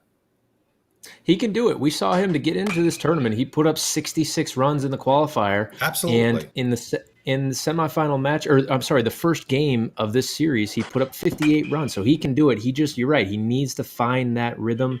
It seems like maybe he's lost that consistency a little bit. It could be fatigue. But you know what Beck's going to do. Beck's going to probably end this game with 40 to 50 runs, and Jake's going to have to go on a tear here to match that. What did he score? So was that a foul ball? What was the score? It was 57 runs the first game. Mm-hmm. Jake, 40-something runs 57 last game. runs. He's going to put up 40. Yeah. He already has 24 home runs, 24 runs right now. And it's halfway through. So he's well on his way to another 40 to 50 runs. Both have no outs, though. So Jake is actually coming around. He's put up, I believe, 5 runs so far, and he hasn't recorded his first out, but so hasn't Beck. That's a nice shot down the line. They're both just peppering that left field. Laser beams. Beck has just been destroying the bleachers in that building out in left field in San Diego. That was 106.5. That might be the highest exit velo today.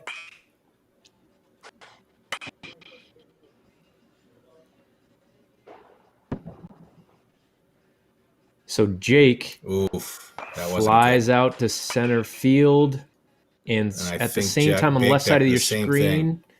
he did the same thing. So 1 out apiece now. This is good to see, Still though, a from both 14-run players. advantage. It is, but Nice you're starting to shot. see Jake pick it up. He's got multiple extra base hits He in a is. row here now. He is. You're This is right. exactly what he needs to do. Ooh. There's a quick one So that's two for outs Beck. there on the back side. He didn't hit that one. Great 84 job. miles an hour right to the shortstop. That's my type of hit. 84 right to the shortstop. There have been, I think the lowest exit velocity hit in this game was 73 miles an hour in game number 2. So it is possible, but the harder you hit it, the more likely it's going to be a knock. That said, you can still hit it 96 like Jake did at the left fielder. So he's got 2 outs now. Yeah, that was a shoestring catch. 86-35. Does that have enough to get over his head? No. Oh! Kind of fielder. 3 outs. Oh, and he's still down by at least 16 runs going into the 4th inning while Beck just unloaded with another shot. 17-run. He needed more. He needed to cut that lead more. And Beck's actually increasing his lead since the 2nd inning. These are no doubters. Tough climb. Yeah, no, these are, again, he's hitting the ball constantly over 100 at 18, 20, 25 degrees. Look at that shot. I love it. The defense, they don't even need to look back at it. It's a no-doubter. They just hold their position. The ball goes over the fence. Let's just get it ready for the next one. Again, up on that deck off the building. And again, 101. 4 in a row? At 22. Yeah, I believe so. He's 30. And there's another one, 37, 38 for 46 now in this game. No. Oh, something happened. There's one right up the middle. What happened? Something happened there. I didn't see the video, but Jake is thankful. Finally, the 3rd out for Beck. And now Jake finds himself in a spot here coming into the 4th inning, down 22 runs, needing to cut that down almost in half, I would say, going into the 5th and 6th inning here. There's an opposite field double. You know what I would do with Jake? I would have actually rested a little bit. I wouldn't have jumped right back in there. You talked about the gamesmanship, and I think that's what won Beck that second game. Jake was coming back, and Beck just stopped, made 2 quick outs and stopped. I think Beck's got to think about this right here. He doesn't want to do is make a couple of quick outs, and Beck still not in there hitting. He needs to take his time. Collect your thoughts, calm yourself down a little bit. We saw at that point, as we're talking, Jake's putting on a show here, but this is what happened before. Jake started to cut down on the lead, and Beck wasn't really too nervous about it. There's a shot up the middle. Is that going to get down? So that's now the first he made an out. Let's calm down. Let's take a step back a little bit. We don't want to make another quick out here. Come on. Take a step, Jake. So there you go. At the same point in time, there's the argument to be made that these guys do have that rhythm if Jake's feeling it. Maybe he's more comfortable rolling with that. We saw at the end of game 1 with the out for out format, it kind of threw both of these guys for a loop. Beck is just relentless, another 100-mile-an-hour home run to left field, and Jake follows it up with his own home run to left center field, just snuck out at 357 feet. Looks like maybe there was a runner on second for that. So we've got a 20-run lead with all of these runs that Jake is putting up. Beck is matching him hit for hit right now. And it's still a 20-run lead. Okay, that could be an out right there, deep fly on the Beck side. So that's 2 outs. They both have 2 outs in the 4th inning. Jake should step back. Jake should step back. Let him make a 3rd out. Let Beck make the 3rd out. And then you could breathe and then try to chip away. 88 miles an hour, 33 degrees. That's going to go out of the park. To each his own. 82 miles an hour, 33. Okay. There's the 3rd out. This is where he has to do some damage now. This is the time in the game. It's now Take your time. It's 42-25. Beck at this point can do nothing but watch. Jake can start chipping away at that lead. And it looks like he's doing it. He does his swing right now. It doesn't look like he's trying to do too much. He's just trying to put the barrel on the baseball over and over, and it seems to be working. Yep. Oh, shoestring. There it is. So Yeah, it's still 17 runs going into the 5th inning. So he managed to 17 cut runs. 5 runs off of that. Yep, 17 runs, 5th inning. Would have liked to seen that. So now again, he's going to go right back in there. He wants it. I guess it's that flow. He wants that rhythm in there. He's not even taking a breath. I don't know if Beck had quite that long of hair when you first met him, but he's got some real lettuce under that hat. Yeah, he does. He does. Like any 17-year-old kid, like we all had back then. I had a mullet. Well, and Jake, I think we need to find a picture of that, first of all. And I think Jake also, yes, and I think Jake was also wearing a hat. I think he might have switched to the headband now, which maybe is a good move. So Nice. He's starting out Jake, hot. Slow down, Jake. Jake's got to slow down. He's got to slow down. He does. What I'm seeing from him is he's smoking the ball, but it tends to be at 10 to 15 degrees, where he's sometimes at risk of those balls to left field, going to left field. You're right. There you go. This is the inning. This is the inning. This is the inning where he has to do it. Oh, but Beck is 2 outs, but he's still putting on a show over there. With his back against the wall with 2 outs. Oh, boy. That was a close one. 104, 13 miles an hour from Beck off the bat. And then he follows that up with a home run, 97-40. To hit the ball at 40 degrees at a 97 exit velo, that's pretty elite. That's pretty elite. You can tell from his video how short and sweet his swing is. He goes right to the baseball and he drives the barrel at it, and there's not a ton of extra movement going on, so he can repeat that swing over and over again, and I think it shows in his consistency. His father was his hitting coach. When I met him, there was I can't remember his name. It was a former Dodger that was in the academy training, and I know the father well, and the father has produced some players in the area too. So he's got some good people coaching him, as you could tell. Nice shot by Jake, 92-25 the other fence. So no, it hit the top of the fence. So Jake is going nowhere. Lead. Beck is going nowhere with 2 outs, and it's still 2 outs to no outs. So still 2 Jake outs. Jake is doing exactly what he has to be doing. Jake is doing exactly what he needs to be doing, but Beck is not making that 3rd out. This is like that 4th inning in Game 1 where they put up 50 runs. That could be the out. There you go. That's going to be a tight one. That could be the out. Oh, okay. Jake, let's think about this. Okay. So we've got 56-32. Jake has 1 out, and it looks like he's going to record his 2nd out of the inning here. He's got a runner on second base, and he's got to find a rhythm. He's got to calm down, find a rhythm here. Beck can do nothing but watch. The video's a little delayed, so don't worry about that last swing there. There you go. There's a nice shot over the left field fence. Yep, that trick. The video's just a little bit delayed, but Jake needs to go on a run here. If he can chip 10 runs off of this with a couple outs, I think he's going to find himself in a good spot. There's another home run to left field, 91 at 38 degrees. Let's just look at this here. So he's down by, is that score right? Yeah, he's down 22 runs. When did that happen? Now 21. Well, this happens fast. This happens fast. I thought it was 18 runs. I know Beck went crazy with 2 outs. I didn't think he went that crazy. Oh my word. So I was looking up, I thought he was down by 16 or 15 or whatever, but I think he just made the 3rd out. No, he didn't. Okay, excellent.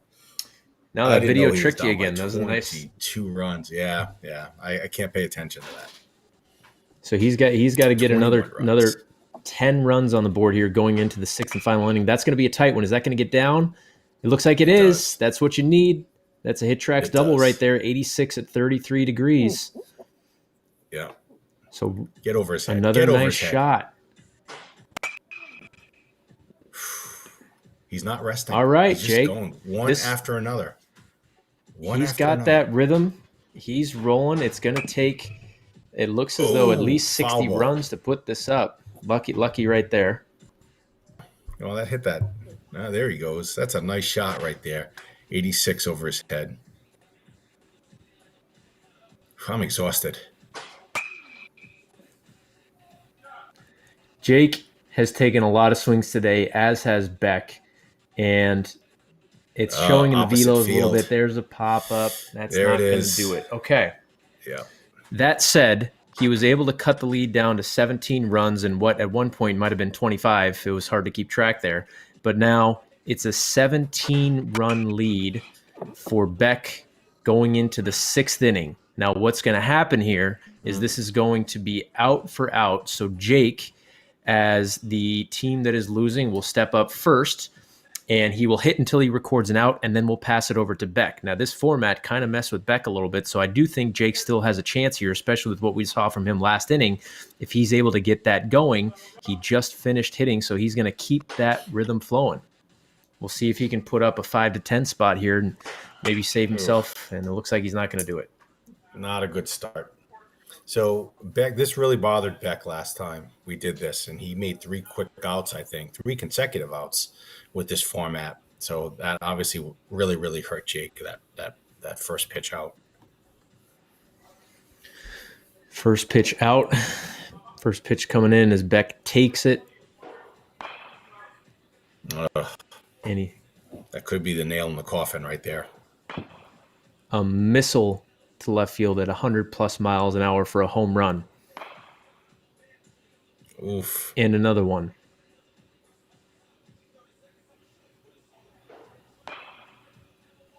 And another one. This is a special hitter. Both of these guys are incredible. The numbers that you're seeing with Jake, though. I don't have his average velo, but it's got to be 96, 97 miles an hour, his average velo. With his max being, I think it was 107, 106.8 or something like that. For Beck, yes. Yeah. For Beck, sorry. For Beck, yeah. So Beck has an out. Jake stepping up with a 21-run deficit. This is going to take something special to take the crown away from Beck. Again, the winner is going to get that sweet B5 kit with the Easton swag and that beautiful B5 green bat that will certainly be a hot ticket for Christmas this year. And it looks like Jake's got a little rhythm going. Runners on second and third. He's just got to keep doing this over and over again. A little foul ball to left field. You know he's not going to give up, though. A 70-degree launch angle. It's not going to cut that. That's a... Yeah. Oh, the left fielder traveled. Call him off, shortstop.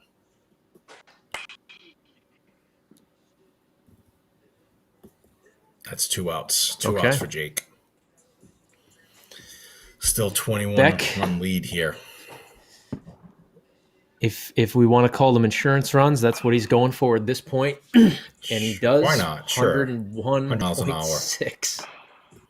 He is a machine. 103.4. 99, 400+ feet. His average velo's got to be 96, 97. There's 91, but still, that's going to be falling for a double off the wall. No? Yep, double off the wall. This is His what it average velo takes. has to be 96, 97. This is what it takes to win the Green Easton Classic. 105 miles an hour, going on repeat right now.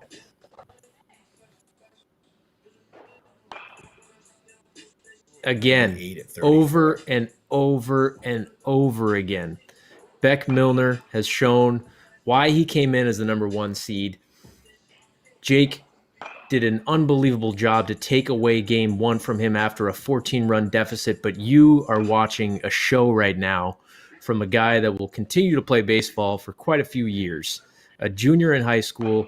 All you colleges, I think you need to add this guy to your list. Again, Jake, we mentioned, is a commit to University of Minnesota, top 5 offensive program in the country, top 10 program in the country. But Beck Milner is putting on a show right now, and he's clearly the guy to beat in the HitTrax online gaming world.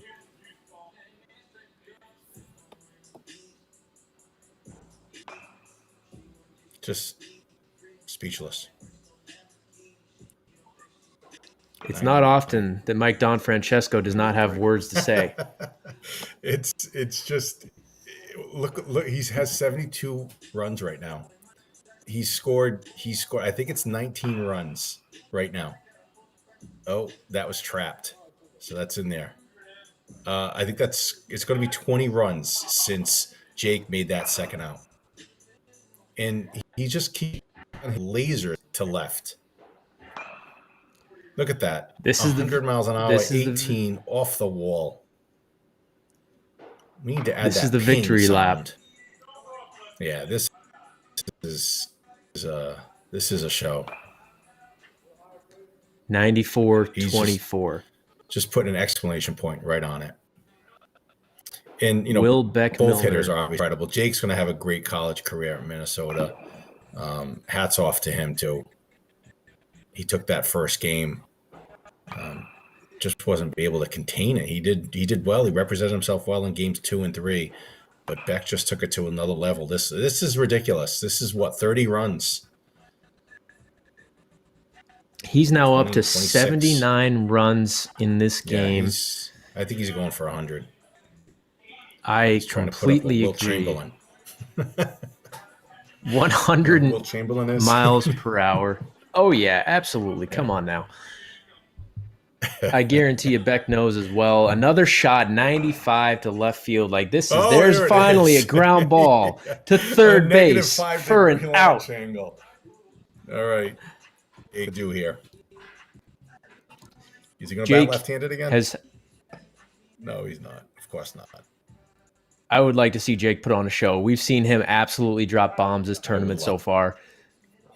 I think he can. I think he can put on some magic here. It's going to be tough to put 50-something runs up on the board, but he's a hell of a hitter. Anything is possible. Kevin Gannett said that with the Boston Celtics, and that didn't even finish that statement.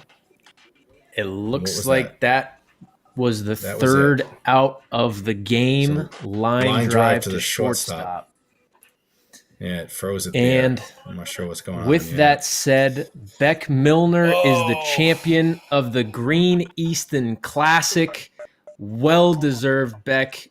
Unbelievable job. Jake Larson, unbelievable competitor. Two guys just putting on an offensive show. I cannot count how many runs were scored in this 3-game series.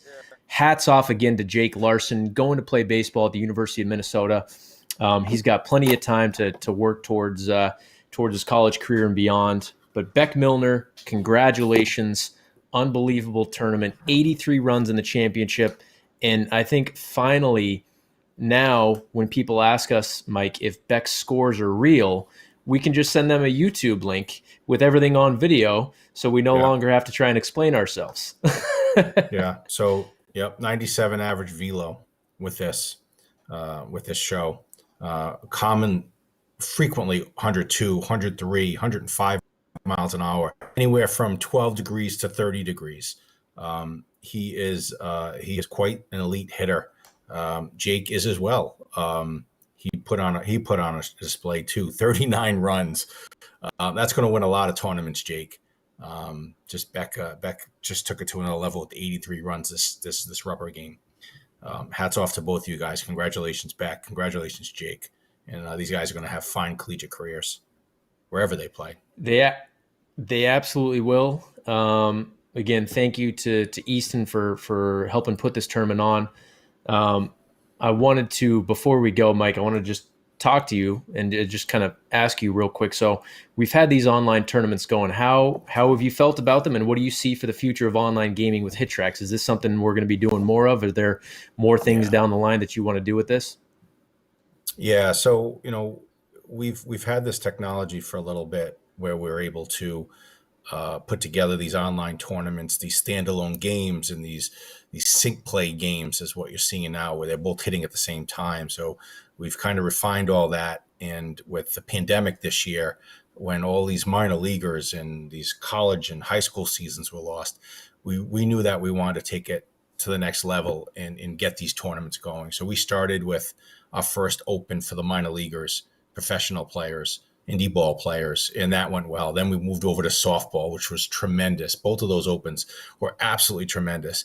Then this Easton Classic, and I usually don't have a voice the next day when we call these games, but I think we're moving forward and going to have tournaments pretty regularly from now on.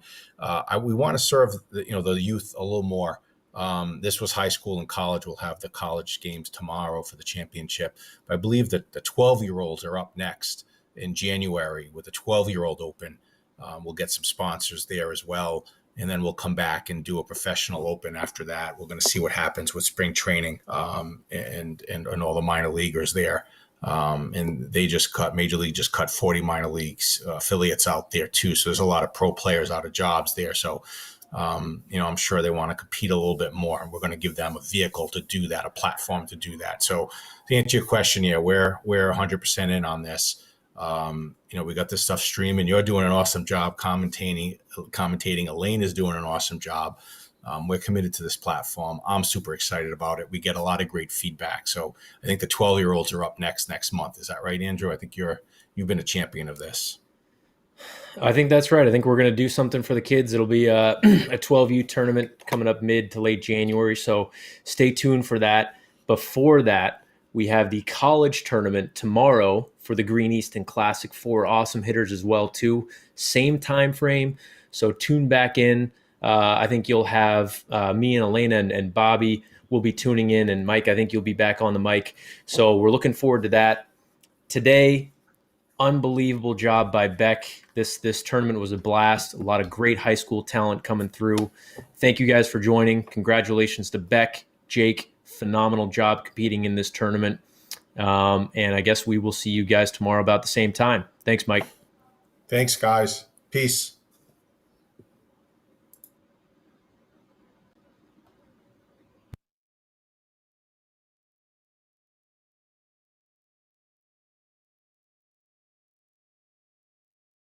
I think we're good.